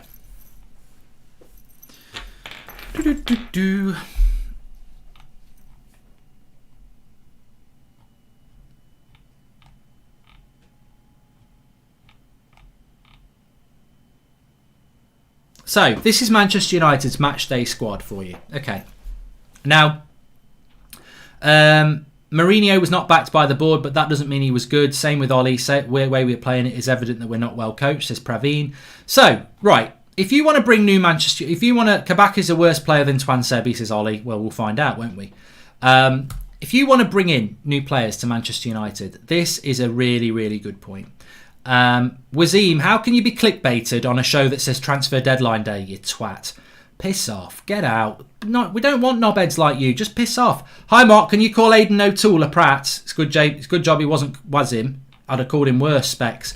Anyway, so let me just show you. Let me just go through this matchday squad. Because if you want to bring players in to Manchester United, you have got to move, I would say, if you want to bring 2 players in, you've got to remove 2 of these players. If you want to bring 3 in, you've got to remove 3. So, this is a matchday squad for United. De Gea, Henderson, Wan-Bissaka, Maguire. I'm not going to do it off my fingers. De Gea, Henderson, 2 goalkeepers, fine. Wan-Bissaka, Maguire, Lindelof, Bailly, Shaw, Twansebi, Telles. Well, you want to add a right back in there, and you've got 4 centre-backs. Maguire, Lindelof, Bailly, Twansebi. Matic, Pogba, Fred, Van der Beek, Mata, McTominay, Fernandes, Greenwood, Rashford, Martial, Cavani, James. Now, I don't know how many players that is, but that's your matchday squad. Even if you want to bring Diallo in, you've got to remove one of those. And I think for me, the standout thing is, and this is going to, this is a bit of home truths, because this is the problem that Manchester United face. We can all say let's buy players, but that matchday squad is too top heavy still. It is, and difficult decisions need to be made. It's too top heavy. We can all talk about buying players, but maybe there's a reason staring us in the face as to why we're not bringing players in. Maybe this is a reason we didn't bring Caicedo in, because we actually have got a lot of players. And I have a lot of people say to me, you've got a great squad. And I go, what are you talking about? We haven't got a great squad. We've got a lot of players, but we haven't got a great squad. But we have got a lot of players. Mata, James and McSauce, says Damon. Mata, Matic and James, says Matthew Elliott. Mata and Dan James, says Moshi. James, Mata and Maguire, says Jordan Souls. And Twansebi, says Mohammed. And Ollie should be sacked tomorrow morning, says Toe Cutter. Not really what we want to be talking about, Toe Cutter. Is this Ramos deal happening, or has he signed a new contract, says Gavin Gould. As I said before, I will tell you now, the reason we were talking about Ramos, and we spoke about him before, and I haven't had any updates since, but El Chicorinto, or Chicorinto, well, I'll tell you where it is, because it's just easier just to tell you where it is. TS Core Team. So it was on at 5:15 today on @ManUnitedZone _ on Twitter. Sergio Ramos has chosen Manchester United as his next destination. He won't renew with Real Madrid. Figures have already been discussed. And that's from El Chiringuito TV, which is at ELCHIRINGUITO TV. They've got 1.8 million followers on Twitter. And they're saying that Ramos will not sign a new contract, although there is some belief that this may have been from the Daily Mirror thing yesterday. I mean, look, I don't trust it. I don't trust it at all. But we'll see what happens with that. But Ramos is older than me. I'm sure Ramos is older than a lot of you in the live comments. Yeah, but let me just go back to that. As much as we need to sign players, the cold, harsh truth is that we are going to have to remove some players. And it's not the Rojos, and it's not the Lingards, and it's not the Phil Jones. They are not even deadwood. They are beyond deadwood. They are rubbish. They just need to go in the skip in a footballing term. And I know that sounds really harsh, but they're not being used. I like Lingard, but he's not being used, and he's not been used this season. So he needs to go, but he doesn't solve the fact that the matchday squad is too big. Phil Jones needs to go, but he's never been in the matchday squad. Rojo needs to go, and he is going, but he's never been in the matchday squad. We need to remove 2, maybe 3 players from that matchday squad if we want to bring players in. For me, Dan James has got to go. For me, Juan Mata needs to go into a coaching role or go back to Spain, because he's just not the player he was, and he's never going to be that again because he's getting on now, and it's a space in the squad. And you probably need to remove somebody else, and that might be Matic, but he's got a long contract. So, a lot of people saying Matic, Mata and James. You probably need a centre-back to go as well. If you're going to buy a centre-back, we probably need to remove a centre-back. We might not, because if Rojo goes and Jones goes, that's 2 gone. You maybe bring 1 in. But yeah, I think we do need to look at that. But it is very, very important to say that our core squad has lost nobody in January. We've not lost anybody from our matchday squad, really. Lingard was never in it, really. He wasn't making the bench. Rojo was never in it, and Jones has never been in it. So, and Romero's never been in it, and he's still staying anyway, as is Jones. So we are not removing anybody from our overweighted squad. Would be harsh on them as individuals, but I think either Bailly or Lindelof need to go in order to sign a starting centre-back who pairs well with Maguire, says Will Green. Yeah, and I think, I think, people will talk about the summer transfer window being a big window. I don't trust it.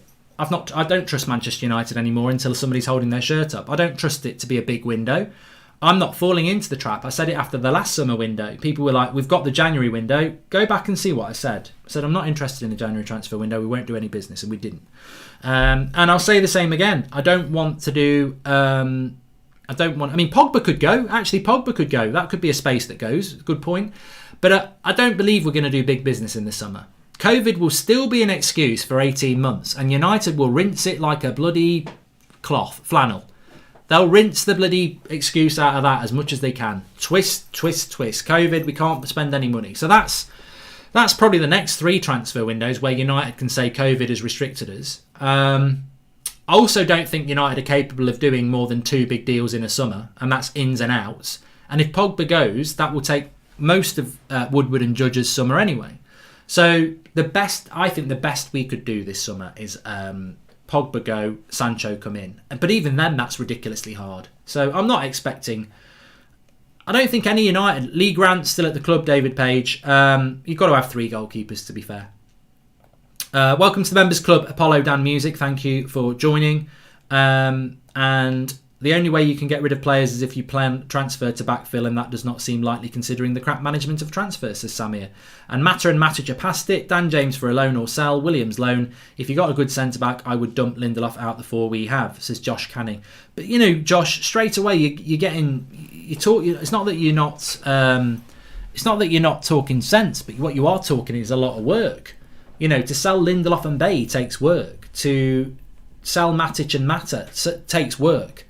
Pogba takes work one way or the other, new contract or sale. I don't think we're going to see massive of change to the squad even for the start of next season. I think we'll be saying he's not been backed, and I know that's very sad, but I don't see our team being much different next year. I really don't think we will make massive changes in the summer. If Pogba goes, I think we'll bring 2 in. If he doesn't go, we might bring 1 in.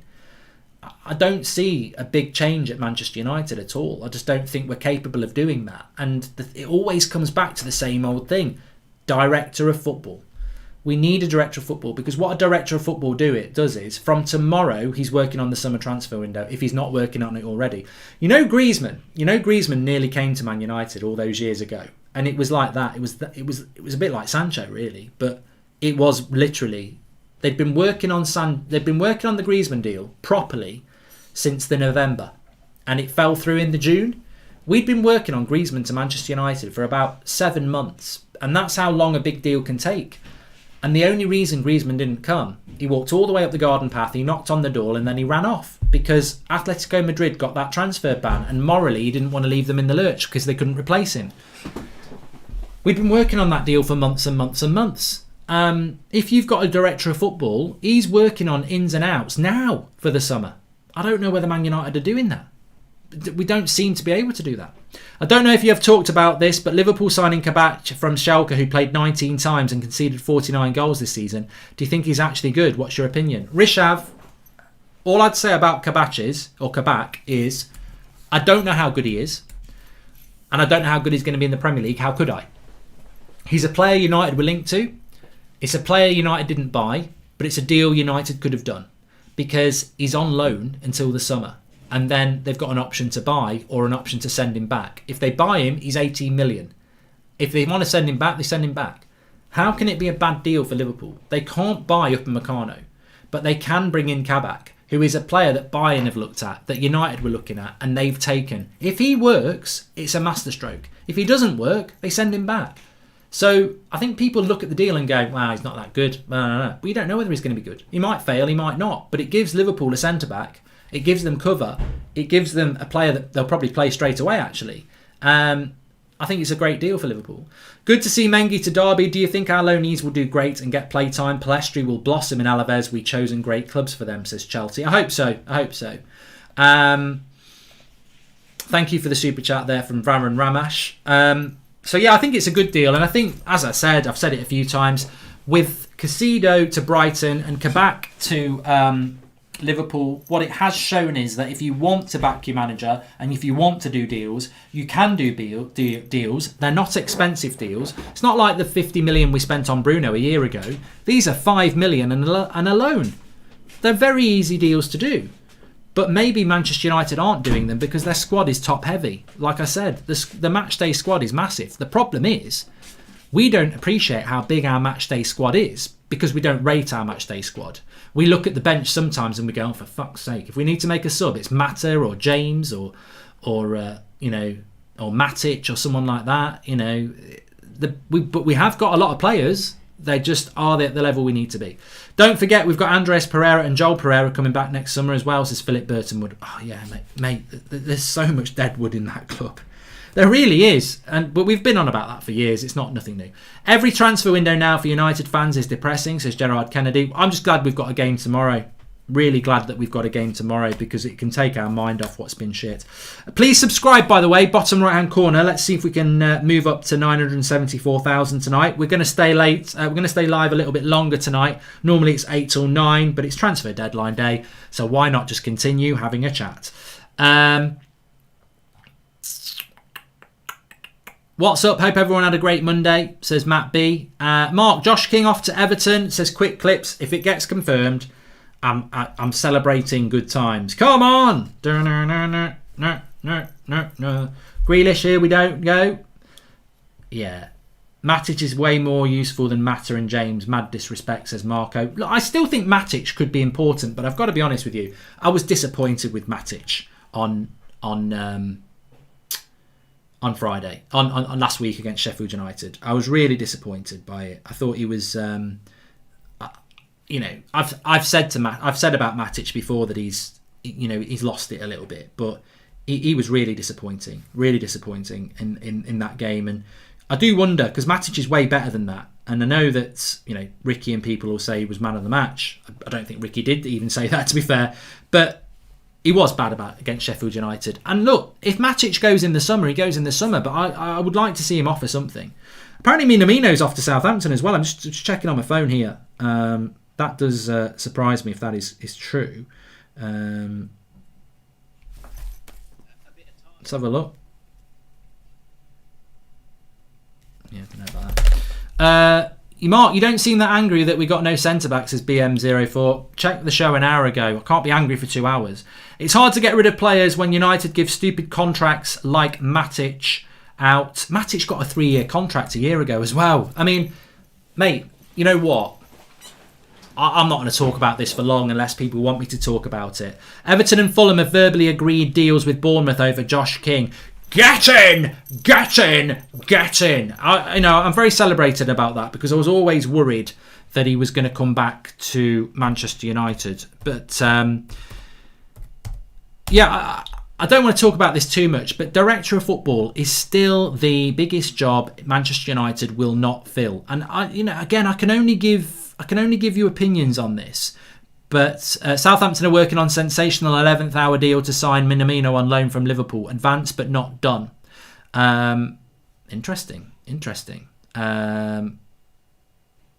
But look, I only have an opinion on this. And I'm sure everyone else has got an opinion as well. But I don't actually spend a lot of time liking this fact that we don't have a director of football. Now, I personally think, and this is only my opinion, I think that Ed Woodward and the Glazers will not appoint a director of football because they don't want to. Well, Ed Woodward doesn't want to lose control. I think, and look, it's unfair because I've been victim of ridiculous lies and rumour and always am. And the funny thing is, whenever people meet me in the industry, they always go, "Oh, you're not how I thought you were going to be." And I always say, "Well, how did you think I was going to be?" And they'll say it, and I'll go, "Well, why did you think that?" "Oh, we spoke to such and such." And it's like, yeah, you shouldn't judge people without meeting them. So look, Ed Woodward won't meet me. He won't have a chat with me. So I am being a bit unfair on judging him on this. But the perception I have, and people who've told me that Ed Woodward thinks he's it at Manchester United. He thinks he's doing a great job. And he thinks he's the main man. And I get told that quite a lot. If that is true, and it is an if, and I would reserve judgment until I've met him, but I've never bloody met him, so I don't want to be a hypocrite on this. But I have perception is obviously going to be there. My perception, if that is true, is that Woodward, and you can almost say, why would he want to? Woodward doesn't want to give up the control that he has over transfers. And, to be honest with you, if you are Ed Woodward and you get to being involved in high-powered deals and somebody says, "You're not that good at it, can we give it to someone else?" But you're the boss, why would you give up on it? And again, it goes back to the Glazers for me. What people don't really understand is they want to put the blame on Ed Woodward a lot of the time, or Matt Judge or anything like that. If the Glazers ran this club and knew anything about football, they would have football people involved telling them that this is not how you run a football club. But the problem with Manchester United is we've got owners who are businessmen who trust businessmen to run the club. How can the Glazers move Woodward and everyone away from being in charge of transfers if Woodward and everyone are the people who advise them? We don't have football people at the top of this club, and I'm tired of saying it. And it's totally logical that, Man City and Liverpool and Chelsea, they've got football people advising their owners, so they're run like a football club. Our owners are not football people, and they've not got football people advising them. And the people advising them are the people who are in the roles of negotiating transfers. So I don't believe we'll ever get a director of football, because it would mean the people in charge relinquishing things they like doing. As I've joked many a times, they get up in the morning and they play the world's best version of Football Manager, because they're in charge of Manchester United transfers, even though their background in football is minimal, and they're probably not even Man United fans, and they probably don't even know that much about football. So until we get a director of football in, we're going to struggle. But the list of stupid decisions we've done is, you could write a book on it. You could have a top. I mean, I could say to you lot, what's your top 5? And I want to read some of these out. What's your top 5 worst things our board have done in the last 5 years? And contenders will be Alexis Sanchez, making him the best paid player in the league. 5-year contract to Phil Jones when he's been injured for, probably 5 years in the 7 years he'd been here at that time. 3-year contract to Nemanja Matic last year when he'd been a bit dodgy for 18 months and had a good 6 months. Handing a contract to Solskjaer in March, and then the season fell apart and we didn't get top 4 when they should have waited till the summer. Giving a 5-year contract, was it to Andreas Pereira as well? The countless silly things that they've done. And, I think Rojo got a massive deal not long ago either, on 80 grand a week. And wages are stupid. I think Mata's on 160 grand a week and was obviously a bit part player, and we gave him a 2-year contract with an option for another year. Crazy stuff that a decent director of football wouldn't do. That no clubs want to try buy our deadwood and only loan them shows how little other clubs rate them. How could we play good football for us when they're not good enough for other small clubs either, says Chelsea. Well, that's a good point from Chelsea as well. The problem is, and this exposes it. Thank you for the contribution, Amir Khan. This exposes it as well, and Chelsea makes a great point. You cannot sell players when you as a and we haven't got a director of football, but you can't sell players when you've created the situation that makes you not be able to sell them. And Chelsea's hit the nail on the head there as well. If I want to sell Phil Jones, Marcus Rojo, Sergio Romero, Jesse Lingard, Andreas Pereira, and they're all on long contracts and they're all on 80 grand a week, and some of them are and some of them aren't, 80 grand a week would probably be more money than an Everton first teamer. And you're trying to sell Marcus Rojo or Phil Jones or Sergio Romero when they've got time left on their contract to a club that is going to pay you money and pay that player more than one of their best first team players. And this is the stupidity of Manchester United. Players should want to come to Manchester United or sign a new contract with Manchester United because they understand what Manchester United is. We pay top level Premier League player wages to reserves. And that is why we can't sell them. And that is why we end up losing money. And that is why... And also, here's the best one for you. Here's the best one. I think our worst bit of business under Ed Woodward, I'm going to read some of yours. Our worst business under Ed Woodward and his board is the summer that we sold Van Persie, Chicharito, Johnny Evans, Raphael and Nani for under 20 million. I think it might have been under 17 million. Van Persie, Raphael, Nani, Johnny Evans and Chicharito for under 20 million quid. Now, they weren't all 45 and retiring. Raphael was still probably mid-20s. Johnny Evans was probably still around mid-20s. Nani, late 20s. Chicharito, around mid-20s. Van Persie probably, I don't know, Van Persie was probably about 31 at the time. We sold them for around 20 million quid. That, to me, is, without question, the worst bit of business that this board has ever done. And we did it all in one summer. And, we spend 80 million on Harry Maguire, and it's not Harry's fault. We spend ridiculous amounts of money on players, and we give them ridiculous wages, and then we end up selling them like that. It's just terrible the way that we're run. Daley Blind was sold for stupid money as well, yeah. But no, that's the worst one. That's the worst one for me. I always say that. That's the worst thing this board ever did was that summer. It was bordering on negligence. And they're not negligent people. They're not doing it on purpose. It's not sabotage. It's just not good enough at the job. And as I said, if the Glazers really cared about this club, they'd get somebody in as a football consultant that bypasses Woodward, just a consultant. If they fly them over to America and they say, look, on the quiet, this is what I would do. If I was the Glazers, right, I would look at this club and I would go, I really love what the board have done. They've made me a lot of money. But why are we not winning titles? I've given them 80 million for Maguire, 50 million for Wan-Bissaka. Why are we not winning titles? Because they have spent some money. They don't want to spend enough, but they have spent some money and they don't know anything about football. If I was them, I'd fly someone like Van Gaal. Somebody who's not in football at the moment. Somebody... I try and get Sir Alex Ferguson to come over, to be honest. I get somebody over and say, what's going wrong at Manchester United? I don't want to talk to my board. I want to talk to you, an expert in football who's got no attachment to Manchester United. I want to bring a football consultant over to me. Screw whether Woodward and that lot know. I'm going to bring you over to America. We're going to go out. We're going to have a chat. And I want you to tell me. I'm going to put my hands on the table and say, I bought this club to make money. I am making money. But I have given money up as well. Why are we not the best club in England?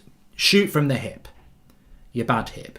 And the reality is, they would say, the reason Manchester United are not succeeding is because you have got accountants running your football club when you need football men. You're not succeeding at Manchester United because you don't have the right people in place. You haven't spent all the money you need to spend, but you have spent money. And the point is,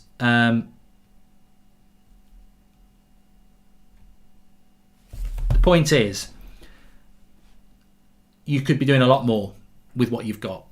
But unfortunately, the Glazers clearly don't do this because they're not that type of owner. And they expose themselves all the time, because I guarantee you, if Man City weren't winning titles, they would get somebody in, a third party, to say, we're putting a lot of money into this club, why aren't we winning? Because the best bit of advice you can always get is from people that are not attached to your club. Like, you know, when people used to say, I hope you're playing Fellaini today, you'd know Fellaini ain't working at United. I mean, last year people were saying, I hope you keep Solskjaer forever. You know, interestingly, people have changed their opinion on that now. But if you want to know what's wrong, if you run a restaurant, right? If you run a burger joint and you're failing, and you want to find out why you're failing, do you speak to your chef or your restaurant manager, or do you pay someone from Burger King or McDonald's to tell you where you're going wrong? If they'll do it. They might not do it, but there might be somebody who used to run McDonald's or used to run Burger King who can come in and tell you.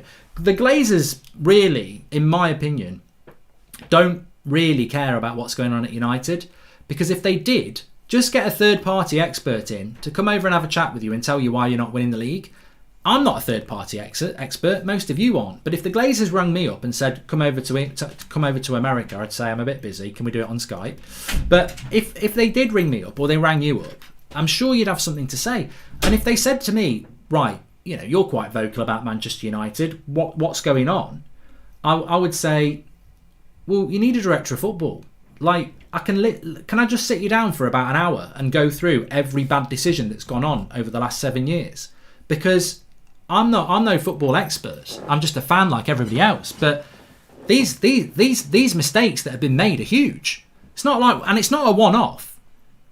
It's a catalogue of errors. You know, you. I still don't understand why Romero didn't leave in the summer to Everton when they wanted him on a loan to buy deal, says Dean Corbett. I don't know.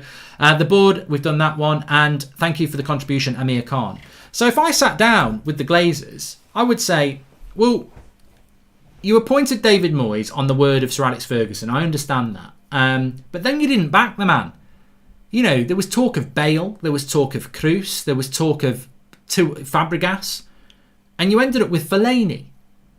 And, you know, you sack him 8 months later and you wonder why. You didn't back him. You know, he didn't get backed. Don't worry, Mark. Still time to swap Phil Jones for Neymar and Mbappe this window, says Noah Bode. And hey, Mark, what's the best signing of all time? Any club? Fernandes, Suarez, Vidic or Torres come to mind? We'll talk about that, Sahel. We'll come back to that. Letting Herrera's contract run down was criminal. He was quality and would still be starting for us now, says Ivan. Yep, you're spot on about that one as well.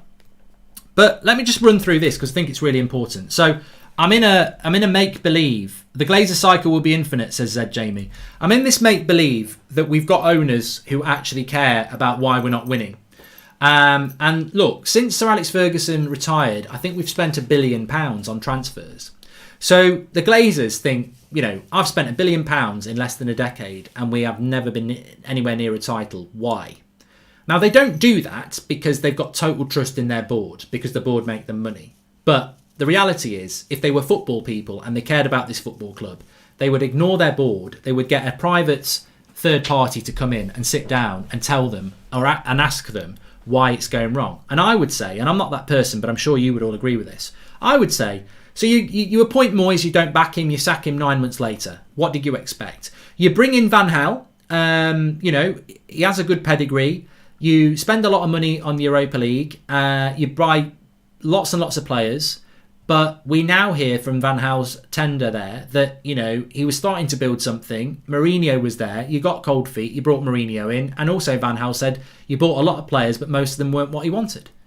If you're gonna bring a manager in and you're going to spend a lot of money, spend it on the players that they want. Don't get them third and fourth choices. So with Van Gaal, you started a project, and he, you know, I didn't like the way Van Gaal played personally, but I would say that to them. But he started a project. He was bringing young players through. You spent a lot of money, but you didn't buy him the players that he wanted. So again, what's the point in bringing a manager in when you're not going to do that? And also, in that summer, you sold a lot of players for under 20 million quid, who were probably worth about 5 times that. You then brought Mourinho in, who took you to second place and won a Europa League, and then you didn't back him. And then you sacked him 3 months later, and you wonder why it went wrong. And then you bring Solskjaer in, a club legend, and you give him a job too early. You hand him a contract out because the fans are singing Ollie at the wheel. It all falls apart. We don't get top 4.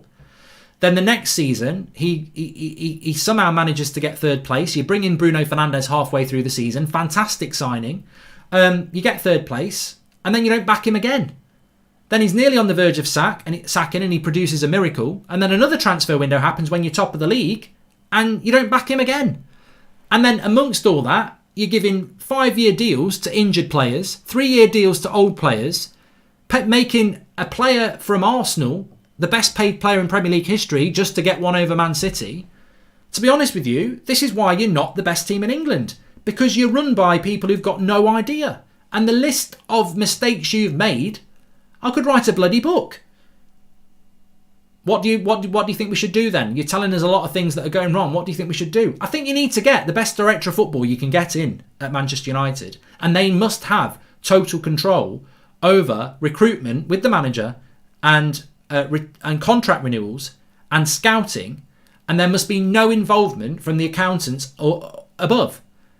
You give that director of football a budget, and they work off that budget. And if it's not enough budget, then they won't be successful. But you give them a reasonable budget, and you give them control with the manager to discuss what positions they need, who's staying at the club, and you allow them to make decisions. And I'll tell you what, it might take a couple of years, because it will take a couple of years, because there's players in that club that won't be easy to get rid of, and there's going to be money that's going to need to be spent. But until we do that, we won't succeed. But the Glazers clearly don't want to do that. All the Glazers want to do is listen to Woodward and co about what a great job they're doing. But they're not football people. Jones is the 135 highest paid player in Premier League history, the 20th highest at United and 41st highest paid player in the league. 9 years at United, 165 Premier League games, says Seb Watson.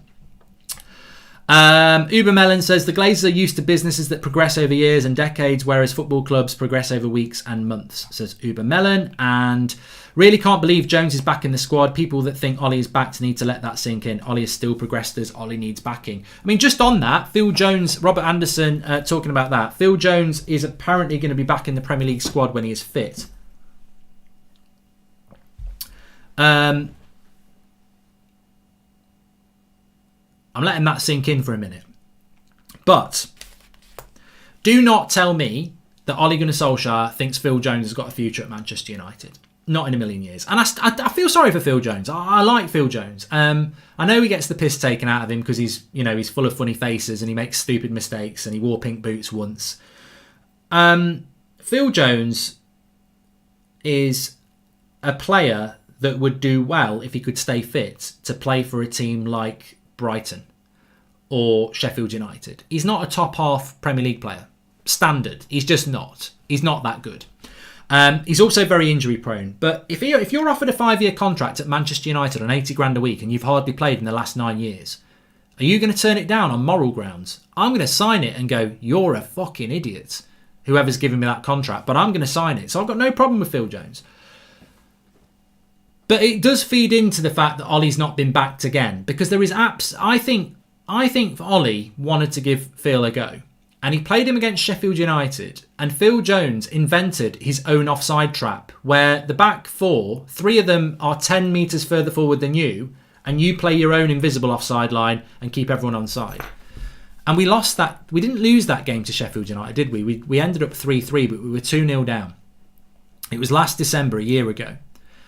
And after that, Ollie never really used Jones again. That was the game where Ollie was like, I can't use this player.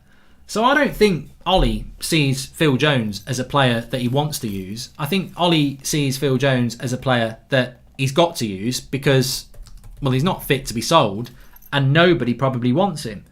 But he's 28. He's 29 in 3 weeks. And he's got 3 years left on his contract. And he's on about 80 grand a week. Not going to be easy to get rid of. Not going to be easy to get rid of. Even if you paid his contract off, it's going to cost you about 10 million. So, this isn't on Ollie. A lot of this stuff is not on Ollie.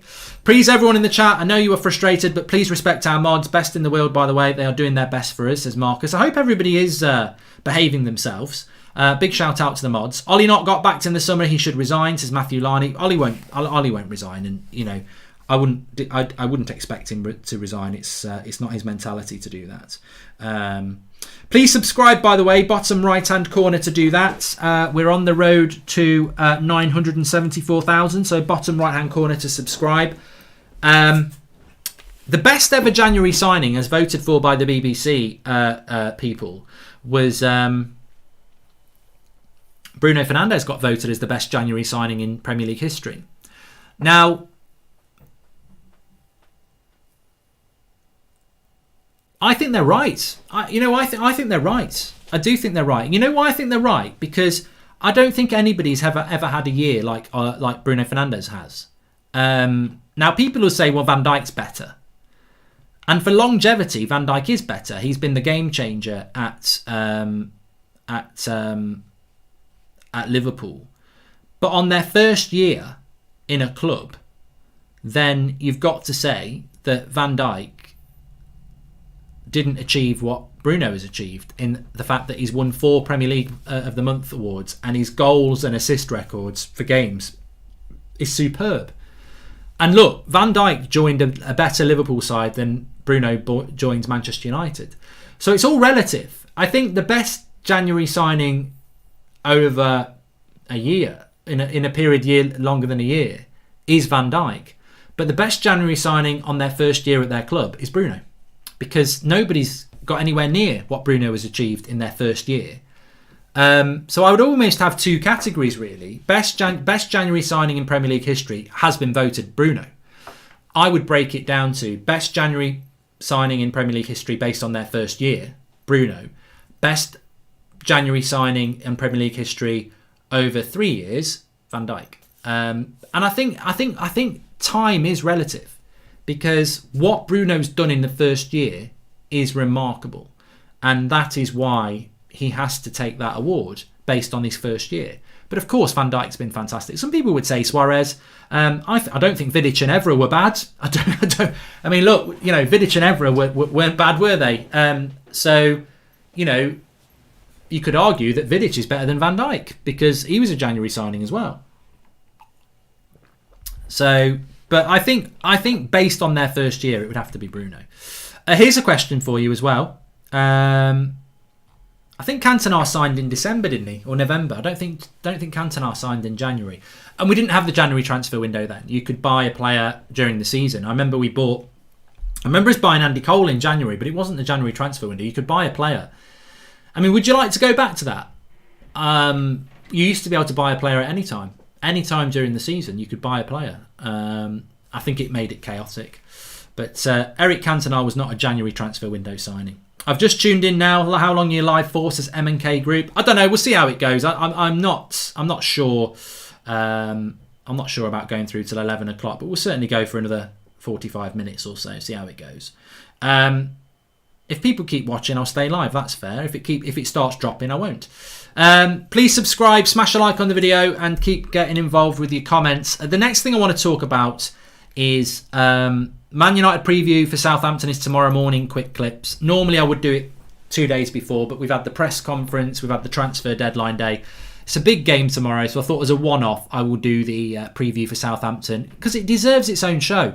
And I'm going to do the preview for Southampton tomorrow morning at 10 a.m. So we'll be doing it at 10 a.m. live tomorrow. So join me for that. Massive game. Can't beat Vidic for 7 million or Evra for 5 million. Suarez can get out. He was shown up as his signing by Andy Carroll, says Sab Watson. And yeah, value of the deal is important. Remember, 75 million for Van Dijk. It wasn't cheap, was it? It certainly wasn't. I just want to get your opinion on this. Just something a little bit topical for a moment. Player of the month is up for grabs for Manchester United. Not Premier League Player of the Month, Player of the Month. I know who's going to win it, but the candidates are Paul Pogba and Romano has said that the agreement between Southampton and Liverpool for Minamino is an imminent deal expected to be completed on loan. I don't know whether that means he'll play against us tomorrow. I wouldn't have thought the paperwork would be done, but he would be a player that's considered to be a player that would go straight into their team. But I don't know whether he'd be back for tomorrow. So the thing I was going to say is that the 3 players up for January Player of the Month are Paul Pogba, Harry Maguire, and Luke Shaw. Now, Pogba will win it because Pogba on social media is unbeatable. We know that a lot of people love Paul Pogba, and we know that he will get the votes. Categorically, for me, there's only one winner, and it's Luke Shaw. Luke Shaw has been the most consistent player for Manchester United in January, hands down. Maguire's done well. Pogba's been amazing at times, but Pogba was not great against Sheffield United and not great against Arsenal.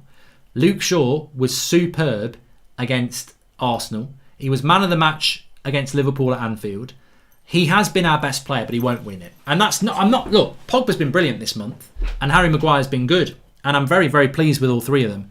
But Luke Shaw has been miles ahead in relation to what he's done. He is unbelievable at the moment, and he deserves all the credit he's getting. But he won't win Player of the Month because it's why Ronaldo and Messi win the Ballon d'Or every year, because, a left back's not going to get it. So Pogba will win it, and fair play to Pogba. But for me, Luke Shaw deserves it. He's just played more games better than everybody else. He's been more consistent than anybody else. And I think Pogba's been fantastic, but he's had 2 or 3 games where he's been average. Maguire's been... Maguire shouldn't win it. Maguire's been good when he's played with Bailly, but I think when he's played with Lindelof and Twansebi, he's not been as good. So to me, it's between Pogba and Shaw. Pogba will win it, fair play, but to me, Luke Shaw should win it. But, I would vote Luke Shaw if I was you, because it's the right thing to do. But, Shaw in the same sentence as Messi and Ronaldo, mad? No, that's not what happened, Victor, at all. Clean your ears out. What does Pogba have to do to get some credit? Says Rhea. He's literally just had some credit. And okay, mate, no worries, says Susan Brandon. Can you give a shout out to my friend in hospital? Oh, Jacobs, let's... can I just...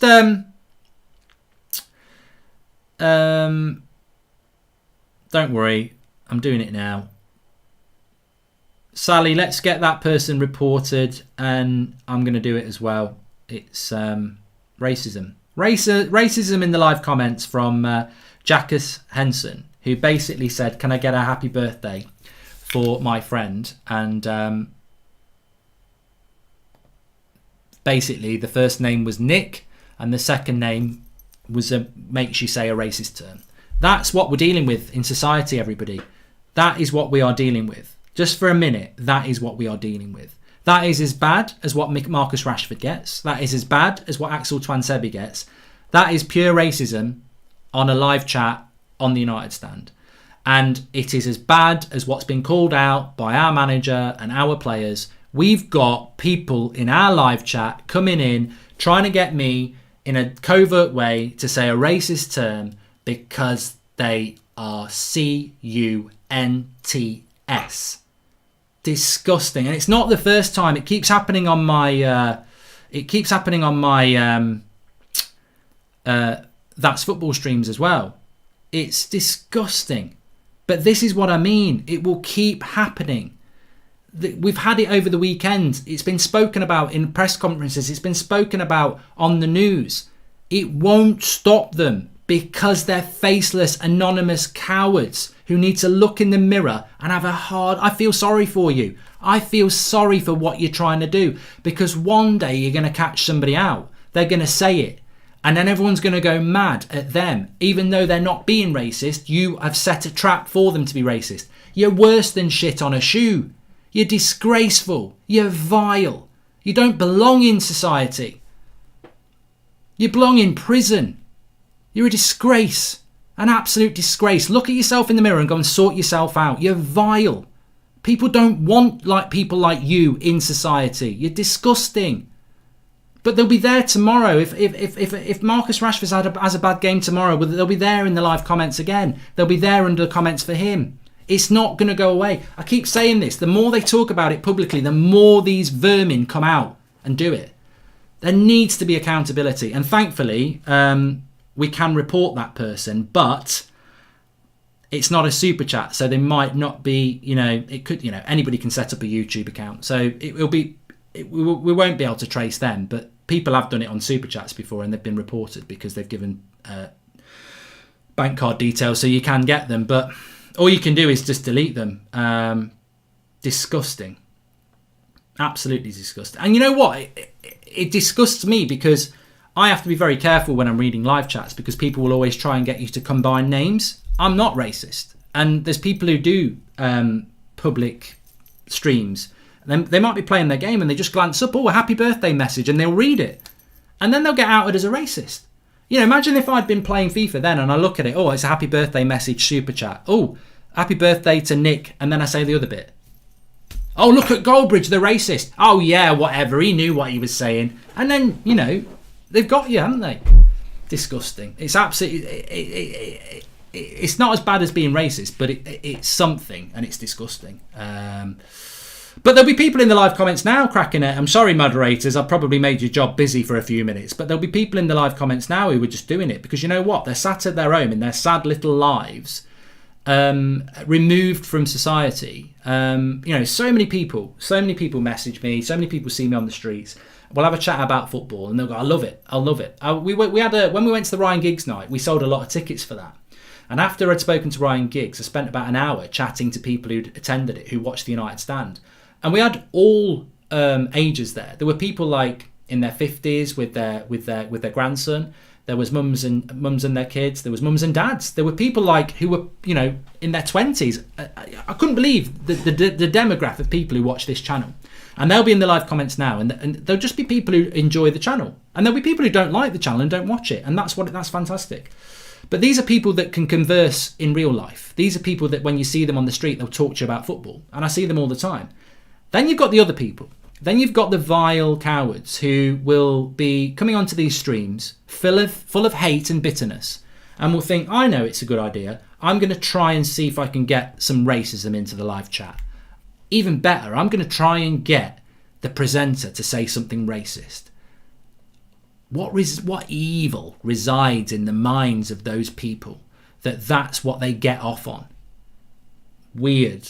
And ultimately I feel very sad for them because they must have really sad lives that they are trying to rile people with racism and catch people with racism.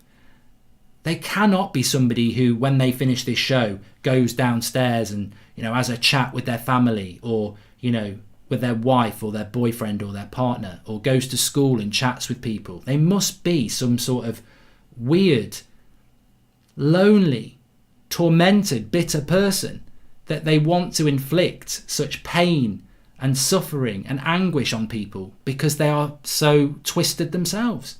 You need to get help. People will help you. You can be educated. You're not lost.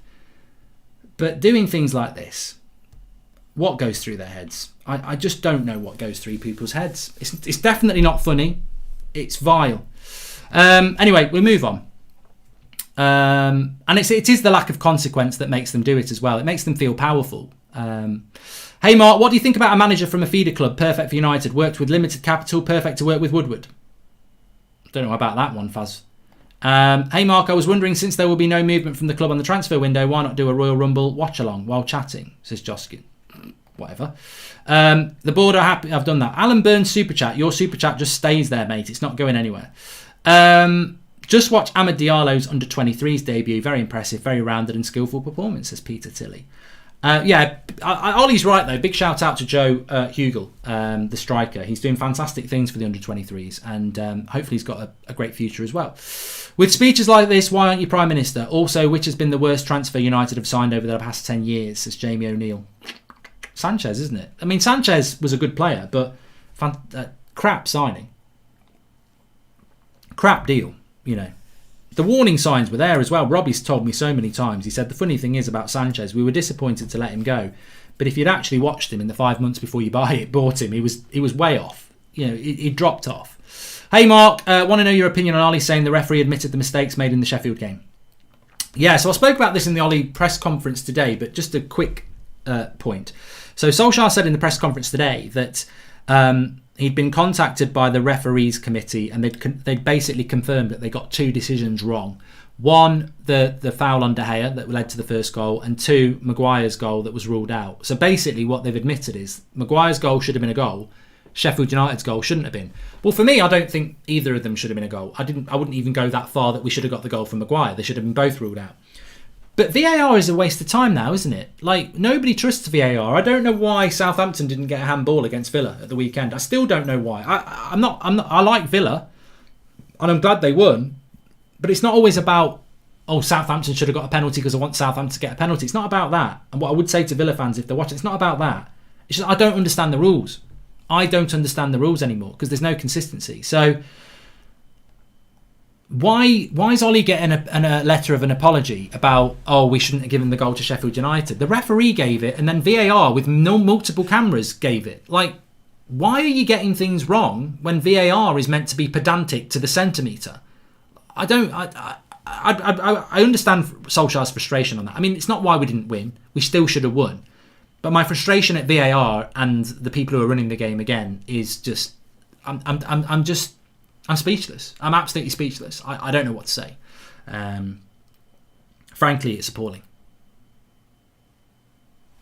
It is. Come for football analysis, stay for slamming racism, says Akrabar. And if you could pick any 3 United past players to fix us, who would you pick, says Robert Johnson. Roy Keane comes in the midfield. Probably Vidic at centre-back and Ronaldo off the wing. He's the best right winger we've ever had. Ronaldo in the 08 season off the right wing. There's nobody does it better. Always liked Star Trek, where people had put their differences aside and worked together for the betterment of mankind. Sad we're nowhere near that, says T. And I'd be interested to find out who is in charge of the recruitment at the Glazers NFL club, says AB. Please subscribe, by the way, bottom right hand corner. I never saw George Best play, so how many points do you think we need from our next 4 league games to stay in the title race? Surely at least 10 points, says Lawrence Wilmore. Well, correct me if I'm wrong, Lawrence, and thank you for the sticker, J Gill. Correct me if I'm wrong. We've got Southampton, Everton, West Brom, and is it Chelsea next? I can quickly find out. So, if that is true, then it is West Brom. No, Newcastle before we play Chelsea. So, I think we need 12 points. I do. I think if we can get 12 points and 3 of them are at home, which means absolutely nothing with United, I know. But we've got Southampton, Everton, West Brom, Newcastle. If you want to be in a title race, and I really don't think we will be anyway, 12 points. You've got to expect to beat West Brom and Newcastle, Everton and Southampton. We've got to take 12 points. Some people might say 10, but for me, because of the drop points against Arsenal and Sheffield United, if we can take 12 points, and look, that's what Man City have done.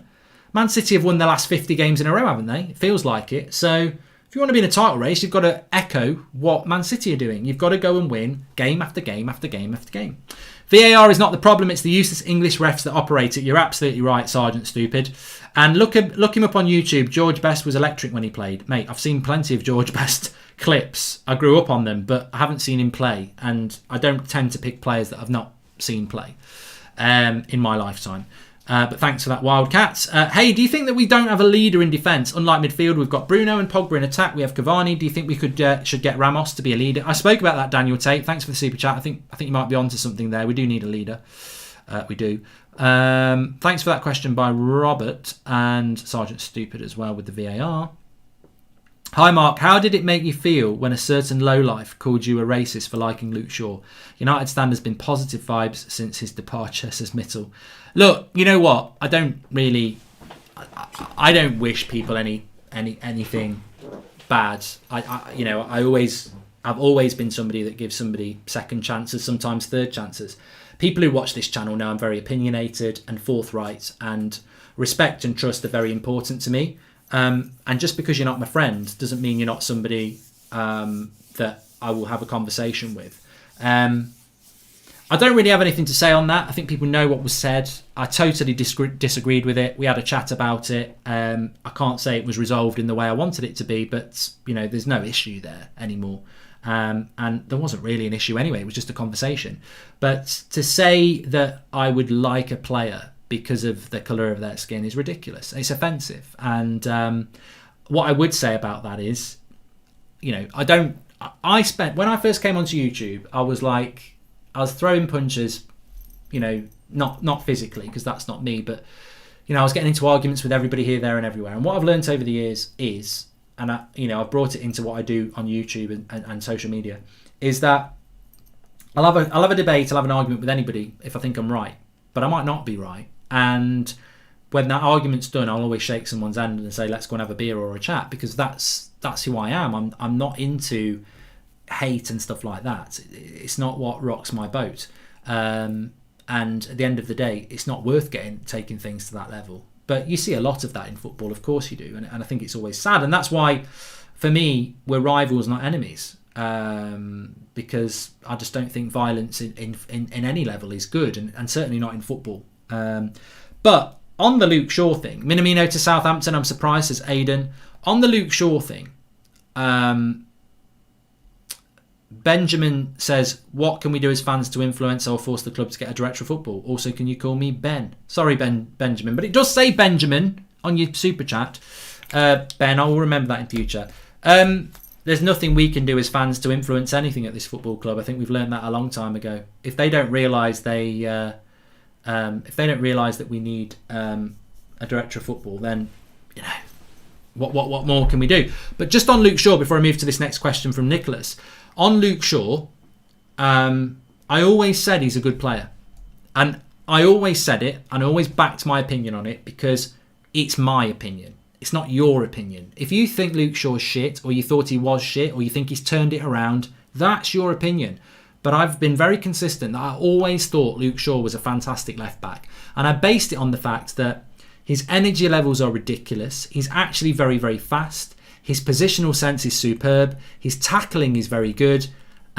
He does need to work on his assists, but ultimately, over the last month, his crossing has been fantastic. He should have way more assists than he's got. I think he's only got 1. He should have about 6. I always knew Luke Shaw was a fantastic player. And when people say he's turned it around, he hasn't turned it around. He won bloody Player of the Year a couple of years, I think, ago. In 1 year, he won about 3 or 4 Player of the Months. He's actually been really good for 2 years. It's just people who didn't really rate him have had to start rating him. So, for me, it was always about Luke Shaw believing that he's a fantastic player. And I'll say the same about Martial. I've always liked him. Marcus Rashford always liked him. Bruno always liked him before he came in, and that's proven right. There's not, I never liked Fellaini, and I never thought he was a United player. I was proved right about that. But there are players I've got it wrong about, and this next question's quite good about that. Nicholas Vincent says, there's a clip of you saying you would eat your clothes and shoes if McTominay becomes a Premier League player. Eaten blood. Nicholas, I don't know whether that's a joke or whether you're thick enough to think that that's actually what was said. But the point is, I'm not eating my shoes and I'm not eating my clothes, because I stand by what I said about McTominay. But it's absolutely fantastic when you run a channel for as long as I have, that you're probably doing 3 or 4 hours a day live content, and how many words and how many topics get spoken about. And the fact that somebody can go to something that, I don't even know how old that clip is, by the way, because the studio we're in is nothing like this. So it could be 2 years, it could be 3 years, it could be 4 years. I don't know how old it is. But what I said about Scott McTominay is, I don't think he'll ever be good enough to play for Manchester United. And I'm wrong. I'm wrong. As much as I was wrong about saying Van Dijk's the next the Dutch Chris Smalling, I'm wrong. But is he a Manchester United Premier League player in the mould that I see a Manchester United Premier League player in that midfield? No, he's not. Is he a Roy Keane? Is he a Paul Scholes? Is he a Darren Fletcher? Is he a Michael Carrick? No, he's not a Manchester United Premier League player as far as I'm concerned. I wouldn't sell him. I'd put him on the bench. Ollie wants to put him in the team. Let's see where it goes. But I don't think McTominay is a first team player for Manchester United in a team that hits the levels I want it to do. And that's what I was saying. And I stand by that. It's my opinion. Don't put words into my mouth. If you think something different, welcome to the United stand. It's all about opinion. But for me, on Scott McTominay, he's not a CDM and he keeps getting played at CDM. He bunny hops into tackles. His positional sense isn't good enough. He's too tall. He should be playing as a box-to-box player. He's already shown when he plays as a box-to-box player, his best things have been goals against Man City, less Leeds, the assist against Leeds as well. McTominay's a better player when he's allowed to be a box-to-box player. I think when he plays CDM, he has to be disciplined and you take away a large part of what he's good at. And remember, Scott McTominay said himself about a year ago in an interview, I'm a box-to-box player. We're trying to turn him into Michael Carrick.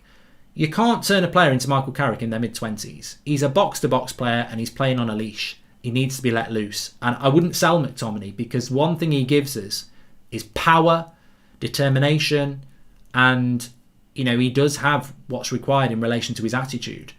But I don't think he's a centre defensive midfielder. And I don't think he's a midfielder that you win the title with. And if I end up being wrong about that, I'll be the happiest person on this channel. I will be over the moon. But it's an opinion. And it's also 3 or 4 years old. So I think we should get Chris from Celtic. He's 22, 6 foot and quick, says Ewan Black. And there's a clip, I've done that one from Nicholas Vincent as well. Is there anybody coming in last minute, says MG Gaming? No. And I agree with Saragon. He says McSauce is a rangy box-to-box player and he needs to stride into the last third. I just think he's limited in the CDM role. I think we've seen it with McTominay. He's not got the centre of gravity to sit in front of the back four. If McTominay's got somebody like, you know, James Ward-Prowse running at him, and, you know, it's not difficult to get past McTominay when you're running at him at speed and you're quite quick and skillful. It's not hard to get past McTominay if you 1-2 past him because his turning rate, it's simple. What's the word? Physics, not physics. Physicality. He's too tall. He hasn't got at the moment, he hasn't got the speed and the positional sense to play CDM. And as we've seen a couple of times this season, he stands off players. If you see the goal that Liverpool scores, he doesn't jump into that player quick enough to stop that pass going through to Salah in the FA Cup game. Against Harvey Barnes, I think he does a little hop before he tries and blocks the shot. He gives a lot of free kicks up as well. But on the other hand, can I just say, I'm not sure Fred's a CDM either. I like Fred, and I think that's why we play McFred, because together they work really well. But you should only have one player doing that role, and we haven't got a player to do that role. It used to be Matic, but for some reason he's disappeared this season. The only player, and this is why when we got third place with Pogba and Bruno, but we had Matic. Now Matic hasn't performed this season, and I don't know that Ollie believes that Fred can do the job to allow Pogba to have the freedom in the middle, which is why we see McFred. And we've never seen McTominay, well we have, but it didn't work against Palace. McTominay and Pogba. If you want to play Pogba, you've got to have a CDM. If you want to play a box-to-box player, you've got to have a CDM. And at the moment, we don't have a CDM, do we? Because Matic has disappeared and McTominay and Fred can't do it on their own. So it's not exclusive to McTominay that he's not a CDM. I like McTominay and I really like Fred. I think he's underrated. But on his own, can he do the CDM role? Don't know. Scott plays in the back three for us, says Stephen B. Harry. Hi, Mark. For Scotland, that is. Hi, Mark. What do you think is missing from our side that our footballing style is not as good as Liverpool? Karan, I mean, advancing on what I was just saying there, if you're asking me what United need, they need a winger who can create for our striker, because we haven't got that. They need a centre-back who is better than what we've got, and he's also fast. We need a fast centre-back who's better than Bay and Lindelof. And we need a CDM who can run that midfield and give the player next to him the licence to get forward and run the midfield. You know, Michael Carrick, Fabinho, someone like that. Not Michael Carrick now, but we need a CDM. I remember Rooney saying this and loads of people. When Carrick was playing in the midfield, you knew you could go and do your job and not worry. And you would fight, you would work back when you didn't have the ball, but you had confidence that Carrick was dictating the play. And United need a CDM that can run that midfield. And they're not they're not gold dust, they're not rocking or shit. They are out there, but at the moment we haven't got one, and that's why we play McFred. And I don't necessarily disagree with that sometimes, because we don't have a CDM. But what we do have when we're playing with McFred is we don't have a player that is creative enough, and that's why Bruno sometimes and Rashford and Martial and Cavani end up having shit games, and that is why against the traditional top 6, we've scored 1 goal in 6 games. And that's appalling, isn't it? 1 goal in 6 games against the traditional top 6. And that is because we play McFred, who will do a job, a very good job at times, but they won't create the milk. They don't base. It's not even creation. You know what it is? It's the transition from defence to forwards. It's getting the ball quick enough to Bruno or Pogba if he's on the wing, so that they can then release Cavani or Rashford or Martial. They don't move the ball quick enough, and it's not their fault. Fred was more of a box-to-box player, which acted an X, and I think McTominay's more of a box-to-box player. I think we're playing 2 box-to-box players as CDMs because we haven't got a CDM. Sometimes you can be quite abrupt to fans with a response. You should be more kind and thankful as technically we are paying your wages, says Alan Partridge. Pontius Partridge. I could respond that with the way he responds to that. I know some people think it like that that we're in this position because of our fans, but actually I disagree with that. I think I'm totally here because of my own talent, and you're very lucky that I am. But you'd have to have seen that episode for that. No, I mean, look, I've always said that, and hopefully we can hit 1 million subscribers on this channel. I remember starting off on a Sunday night. We used to do 1 show a week on a Sunday night at 8 o'clock. Me, Kev, Alex, Rich and Martin. And we'd have about 50 people watching once a week. And, 100%, this channel is what it is because of you. Obviously, I play a part, and, Draughty plays a part, and Flex plays a part, and everybody else who comes on the channel plays a part. But if people don't watch it, it isn't the community it is. So I've always said that we're nothing without you lot. We signed Diallo in the summer transfer window. Please do the research as you have such a large following. Lazy by you, says United Ultra Sam Mitchell. Tell you who's lazy, United Ultra Sam Mitchell. You. Thanks for the super chat, but you are lazy because you're talking about that signing and you're saying it's lazy research to say that he's a signing for January. Well, you're lazy because you haven't been watching the show from the start, because I said it in the first 5 minutes. That's not even technically a January signing. So you can apologise if you want, but I suppose that's not what your point was. Evening, Mark. I totally agree. We need Sancho on one side and Grealish on the other because we have no natural width. And who would you have as a CDM? You know what, Chris? I'd love Grealish on the left-hand side and Sancho on the right-hand side, because I don't think we'd score less goals. But Grealish creates so much from that left-hand side. I mean, the cross for Barkley the other day was a delight, and Sancho would do it from the right. That's what your wingers should do. If you're playing on the wing for any football club, your first job is assists. Your second job is goals. Unfortunately, we've got wingers whose first thought is scoring goals because they are basically forwards. Mustafi has left Arsenal. Keep an eye out for another Robbie Dance video in the coming days, says Lalana's in pyjamas. Welcome to the members club, James Rogers. Do you think Diallo will jump ahead of Donny in getting into the first team? And if so, that's one less position Donny can take on the right wing, says Daniel Tate. Yeah, because I personally think that Diallo is a player that Ollie actually wants. I don't think Van der Beek is, but I might be wrong. Where do you think the club's going in the next 5 years, says Alex Gordon? Do you want the honest answer or the hopeful answer? The hopeful answer is that we will win the title in the next 5 years and that Solskjaer will keep progressing because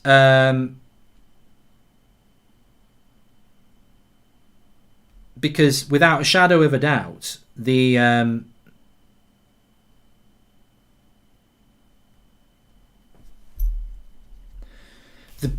Solskjaer is progressing Manchester United. The graph is going up. It might not be as steep as that. It might be that. And there might be a little bit of stabilising, but it's always going like that.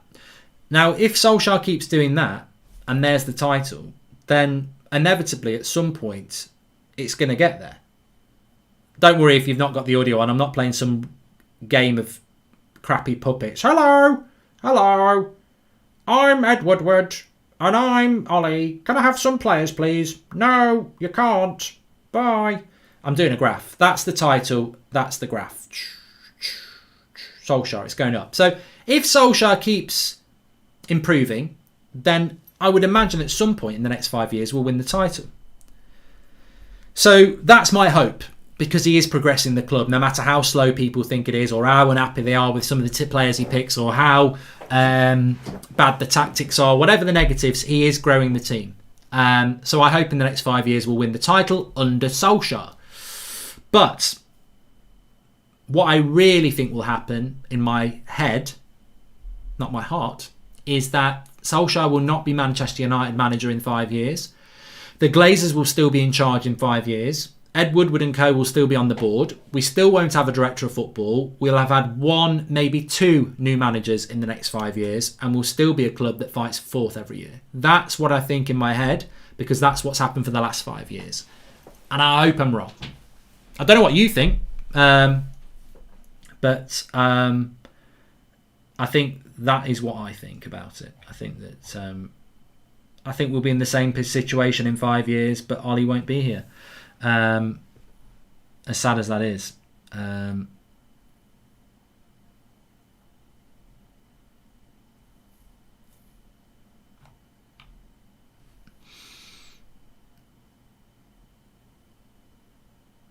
Kabak has been announced for Liverpool, by the way. There you go.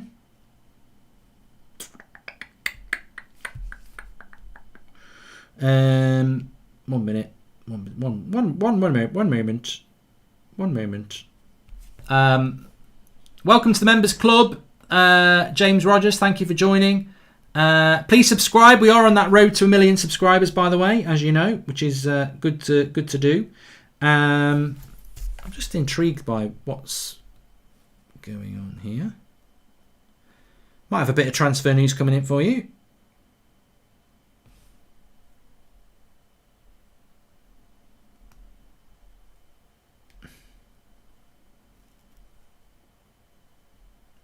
Or not.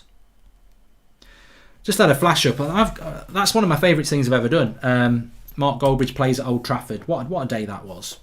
Will I ever get to do it again? Probably not. Probably banned now. Ed Woodward's probably said, never, never, never, never, never, never, never, never, never, never, never let that Goldbridge play at Old Trafford again. I can't believe I let it happen. But it's already happened, Ed. It's already happened. And if it never happens again, it's already happened. And if you did invite me up to Old Trafford again, I'd give you a few tips on how you actually become a good negotiator. Mark, your videos on here and That's Football keep me going and I watch all of them. Hope you and the family are well from Scotland, says Callum Todd. Thanks for the super chat. Also, Mark, please answer me this, because I had this argument with my mates. We sell Matic and Martial and Pogba would get 150 million. Do you agree? We won't get much for Matic, Chris. Pogba, probably 50 million. No, I wouldn't get 150 million. I don't think. Charlie Scott, massive good luck to the Glazers team, Tampa Bay next week with the injection of new signing Diallo. I'm hoping we can maintain our challenge.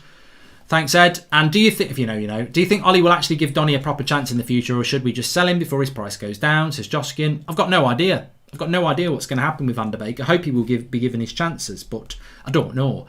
Welcome to the Members Club, Zalaren. And there is a rumour that you will replace Jeff Sterling on Soccer Saturday when he finishes. There is a revamp of the show. Any truth in that? Max?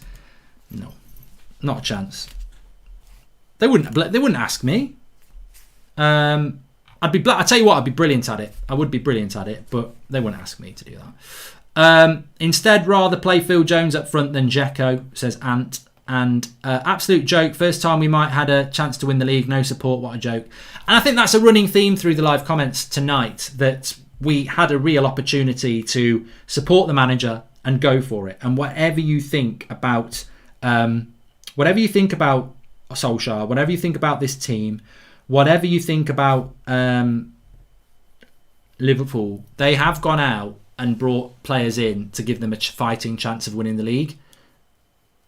You know, we lost to Sheffield United a week ago. We dropped points to Arsenal 2 days ago. There was an opportunity, if United had been planning to do anything, to actually respond to that and go for this. And one thing I'll never forgive this, is that if we don't win the title, we'll always ask, could we have won the title? If we'd brought a couple of players in January. Now, I'm not saying it had to be Upamecano or anyone like that, but as has been shown by some clubs today, whether it's Caicedo, whether it's Kabak, whether it's Odegaard for Arsenal, deals could have been done. Nobody was expecting Lionel Messi. No one was actually expecting a game changer. But what they were expecting was a bit of something for the manager in what is an opportunity that has presented itself, that we could have won the title this year. It was a big ask, but you should have the bravery to go for it if you're a football club that wants to win. And I don't think we've done it. We haven't done it. I don't think we didn't back him in the summer, and we didn't back him again. And that to me is the saddest thing of the lot, is that we haven't done it again. And I'm really disappointed. I'm really disappointed in that, because I think the manager deserved better. Kabak to Liverpool. Why can't United sign him, says Azan.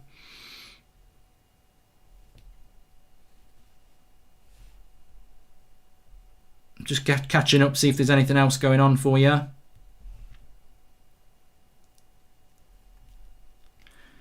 I got a little something for you.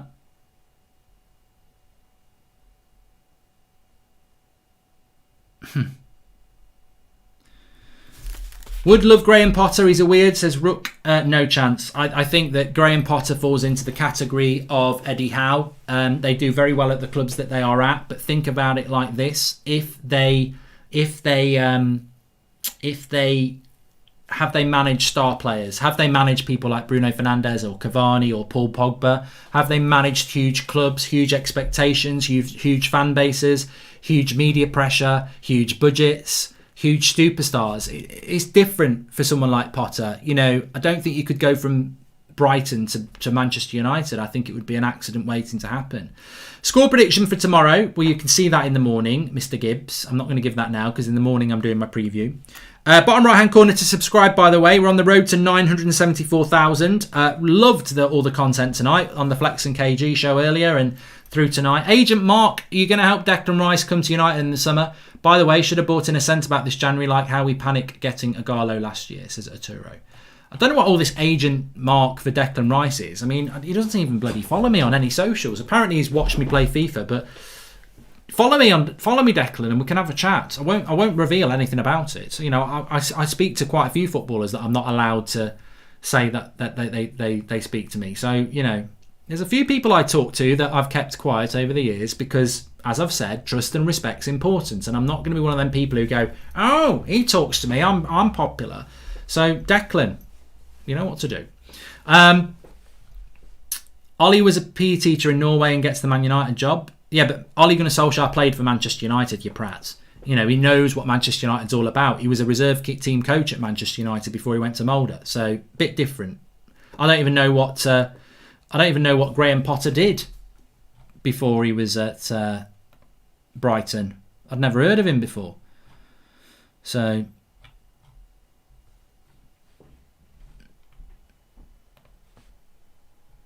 I'll be over at 10, you tell me time and again, but you're late.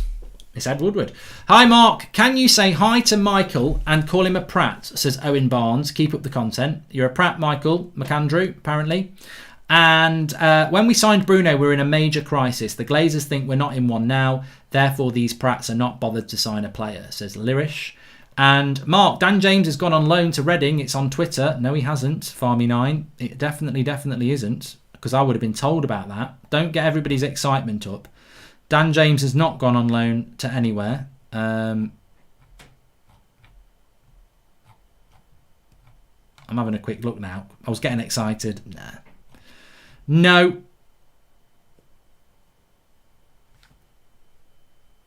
Who's the best looking Manchester United player, says Ahmed Jamo. Well, why don't you tell us, Ahmed? Because I've got no idea on that question. You know, it's like asking me, you know, what's the best brand of white wine? I don't know because I don't drink it. Ask someone who drinks white wine.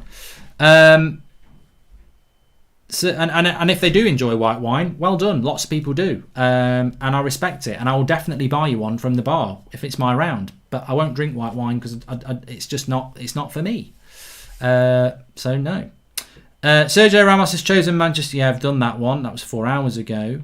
Ollie isn't a PE teacher. He was my football coach, says Andreas Wiccan. And I have read Mata will leave United at the end of the season. I'll give Ollie until May and bring in a manager who can bring tiki-taka style, says Tariq. And so disappointed about Casido and not getting a centre-back. Even if it was a loan, it would help push players to compete, says Da Blue Rover. And I love Ollie and I know he has moved the club forward, but I still think when it comes to top managers, they figure him out too easy. That's why we can't beat top teams, says Connor McGahn. And there was a question here about name better love story than Liverpool and Southampton. Yeah, they're at it again, aren't they, Zahel? They can't keep their hands off each other. There was a question here. Do you think Mason can be whatever he wants to be, says Daniel Tate? Yeah, 100%. Yeah, 100%. Mason Greenwood can still be... Of course he can. I'm not going to say a year ago Mason Greenwood can be anything he wants to be. He could be a superstar. And then a year later, after a difficult year for him, there's a lot of things gone on. I still think he can be. The only thing I would say about Mason Greenwood is if you sent him on loan to Everton, he'd probably play up front and score 30 goals. At Manchester United, can he get that spot and score the goals he needs? Or is he going to have to be waiting? And I think with Rashford, he played a lot of first. He got in the first team and he stayed in the first team. And Greenwood somehow has got to get in the first team and stay in the first team. And it's difficult because you've got Cavani, you've got Martial, you've got Rashford. He's not really a right winger. He doesn't... Do you want Mason Greenwood to learn how to put crosses into the box? Probably not. So Greenwood needs to start playing up front ASAP, but it's difficult to get him into the team. Given the option of Camavinga or Rice, who would you go for, says Dowell? Camavinga. Yeah, I think Camavinga's got the opportunity to be a generational midfield talent. So, I think I would go with Camavinga as far as I'm concerned. I'm just waiting for Ole Gunnar Solskjaer's press conference embargo to come out at 10:30 because we should get some new comments to discuss about that.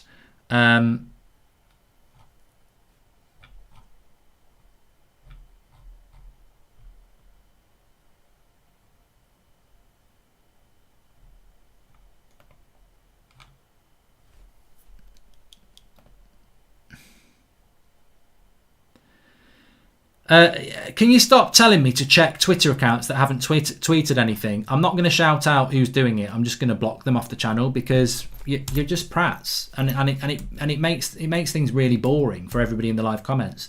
Potter was at Osterstad before and he beat Arsenal, says LFC Alex. And can you call my friend a prat for supporting Liverpool, says RTAW. And how would Bielsa do at United, says Janae? Well, I don't know.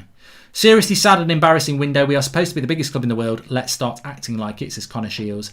And this is sad, isn't it? We're all sat here like a bunch of plonkers waiting for something to happen while the Glazers laugh their way to the bank. I don't think we are, Bloom Monster. I'm not going to...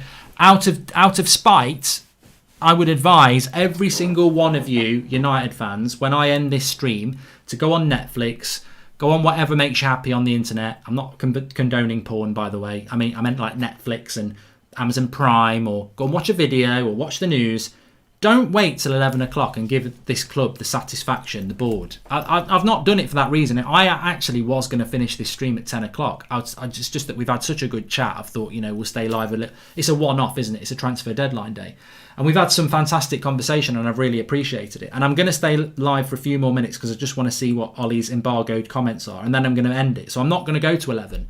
And I would say to every single one of you, don't wait up watching transfer shows till 11. Ollie said that on the press conference. He said, don't wait up, nothing's going to happen. We always knew nothing was going to happen. But I'm just going to get these Ollie comments and then we'll call it a night. But, what I've enjoyed about tonight is that we've spoken about a lot of things that are wrong with this football club, and they remain wrong with this football club. But the great thing from Ollie's point of view is it's not him. I mean, some people will say that he's not the right manager, but in relation to whether you've got the right manager, whether you've got the right players, we've not got the right players yet because we haven't got a team to win the title, I don't think. And the reality is Solskjaer can't control that. All I keep saying to everybody is what I know. Manchester United's manager, Ole Gunnar Solskjaer, wanted a right winger and a centre-back last summer. He didn't get it, and he still didn't get it this summer, this transfer window. How is that backing your manager when he finished third against all odds? Mark, put Reading FC into Twitter. Dan James is at Reading with his agent. I promise you Diallo to the first team, says Farmy. I don't agree with you. I'm not going to look at it. Thoughts on Messi contract leaks, says Forever PVM. Thanks to Manscaped, I can now see the wood through the trees. Quality product, 10 out of 10, says Pontius Partridge. And we need a commanding leader like Roy Keane, my favourite player. We won't win a title without a player like this. Who would you buy? Dark Knight, I don't know. I don't know that there's a Roy Keane out there. I wish there was. Can I just give a shout out to Manscaped, by the way? They've sponsored the show tonight. It is a fantastic product. It really is. This is my nasal trimmer. One of the best things I've bought. I bought myself one. I used the discount. I bought myself one. Fantastic. If you get into a certain age where nasal hair is becoming a problem, and look, I'll put my hands up. That I do. This is fantastic. And if you're one of those people like me and many men who will own up to the fact that, you know, trimming the yard to make trimming the grass to make the yard look trimmer, to make the yard look bigger is a good idea. It's also waterproof. Links in the video description. It's for down there if you don't know what I'm on about. Fantastic products, really well made. I mean, I've got my little bag as well. I've got my Manscaped bag. I bought this as well. There's loads of extras, like you get Reviver, which I haven't used yet actually. Ball deodorant. You get a nice case for it. A nice little travel bag. Links in the video description. It's a really good product, and you can get 20% off through the United Stand. Just use United Stand, all one word, as your checkout code, and you get 20% off. And that it genuinely is something that I use a lot of, especially the nasal one. Grows quicker than a bloody... What grows quick? I nearly said something that you trim around there. Can't say that. Do you agree that we need at least anyway, Manscaped, links in the video description, fantastic product. Do you agree that we need at least a right winger, a centre back and a striker to be able to consistently challenge for the title, says Eric? I would say a right winger, a centre back and a CDM. What a shocking day. I had a Sheffield game. What a shocking day. I had Sheffield game day. Mark hit a deer and smashed my car, broke my fingers, and we lost to the worst team in the league. So horrific, says Jack Dobby. I hope you're all right, mate. I presume the deer isn't. And does Ollie deserve transfers? Says Rook. Aaron Wan-Bissaka and Maguire, bad signings for the prices. Tellez, average. Bruno, lucky after our injuries. Van der Beek and Cavani, not his picks. Bruno was a panic buy. I've always said that. If Pogba and McTominay hadn't been injured, we wouldn't have bought Bruno next January, which terrifies me. We would not have bought Bruno, and we may never have got Bruno if Pogba and McTominay hadn't got injured. And United walk around like they're the kings, and that was a panic buy. They decided not to get Bruno in the summer, and then they went back in when they had injuries. So they got lucky. As for Maguire and Wan-Bissaka being bad signings for their prices, got nothing to do with Solskjaer. That's negotiating. Solskjaer doesn't sit there with Leicester going, 80 million, it's done. It's not FIFA. It's the board. The board paid those money. You know, I think we didn't do Sancho because of Maguire, by the way. I think the club know they overpaid for Maguire. It's not Maguire's fault, by the way. It's not Maguire's fault that, you know, you pay what you pay. It's not down to the manager and the player. It's down to the people who do that. How much for your nasal hairs, says Hard Man. Oh, God. But I think United didn't want to do the Sancho deal, partly because they were panicking about how much they paid on Maguire and they didn't want to do an expensive signing again. But no, Solskjaer deserves signings as much as Mourinho deserved signings. When you get third in the league or second in the league as United, then the next step has to be first. But to do that, you've got to improve the team. So any Manchester United manager deserves signings, because unless they've already got a team that can win the title, and neither Mourinho or Ollie had a team that could win the title. They needed 2 or 3 players, and they need that. Right, we should have Solskjaer's press conference embargoed parts coming out now. Sometimes there is something coming. Sometimes. Let's just wait and see. It will be coming through because it is just past. I'm fine, thanks, Mark. You're right. The deer isn't. Keep it up. We're all in this together, lads, says Jack. Rest in peace to the deer. Although venison is very nice. Mark, Matip out for the year. This why Liverpool moved the way they did. Thoughts? Sahel, probably, yeah. But look, I call these people Glazer sympathisers, really. Joel Glazer said no for the Sancho deal, says Tariq. If you're saying we didn't need to buy a centre-back and Liverpool only did it because of injuries, I think you're really naive, because Bay's injury prone, Lindelof's got a bad back, Twansebi hasn't played much and has been out for a year, and Maguire is surely due an injury at some point because he's never injured. We could lose 2 of them in a week, and then we're down to 2 centre-backs. So just because we haven't got the injuries yet, we've got 3 games a week for 4 months. Do you think we're going to get away with those 4 centre-backs being fit for 4 months? So the same excuse resides there, in my opinion. I'm still waiting to see if they're going to put these Ollie press conference things out. Should be coming out any minute.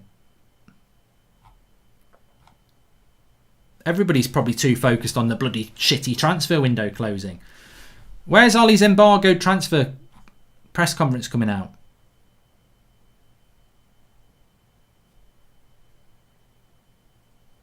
Yeah, Matip's out for the season, so Liverpool had to do something really. Otherwise, they've been very unlucky with their centre-back situations, haven't they?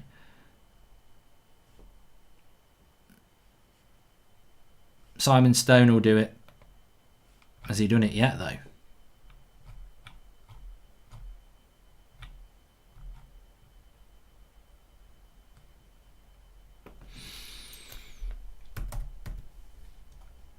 I don't think he's tweeted anything yet. Oh, here we go. I've got no problem with human error, but maybe we should have made more of a fuss about it. We are a bunch of nice lads. Maybe we should have really hung on to that or made them look at it before the game started again. That's interesting. Well, that's damning from Solskjaer, isn't it? He's talking about the goal that should have been disallowed against Sheffield United. And I think this is accurate from Ollie. And it's a bit of a warning to his players, really. So basically he's saying we should have made more of a fuss about it. We're too nice. This is what many people have said about Harry Maguire, isn't it? He's too nice as a captain. You need to be a little bit more. So hopefully we'll see more from the players now. If Solskjaer's saying that in public, that our players are too nice and they should have been going mad, then yeah, they should have gone. On Phil Jones, it's disheartening. It's worst thing for a footballer when you have injuries that take your passion away. Phil was in a World Cup squad 2 years back. He's a very solid citizen and one of those that you can trust. Had a couple of setbacks, but he's working really hard to get back. It is, Solskjaer's right in a sense that, he's a human being and, you want the best for him. But ultimately, this is an entertainment sport. We're not a charity. We're not a charity to pay people to stay at Manchester United because they're nice people. In football, and especially at Manchester United, you've got levels and he's not at the level. So he needs to go. He never should have been given a 5-year contract in the first place. If we signed another, they'd be on the bench, says Harry B. And what do you think of the job Casey Stoney's done for the women? Fantastic, Wildcat. Thoughts on Ollie's fine margin comments? He doesn't say it when we win. Well, I said that this afternoon. That Ollie can talk about fine margins all he likes, but we've won a lot of points this season on fine margins, on blocks and missed chances by the opposition. So, yeah. Fabrizio, Rojo will be officially presented as a new Boca Junior players at 10 a.m. Argentinian time tomorrow.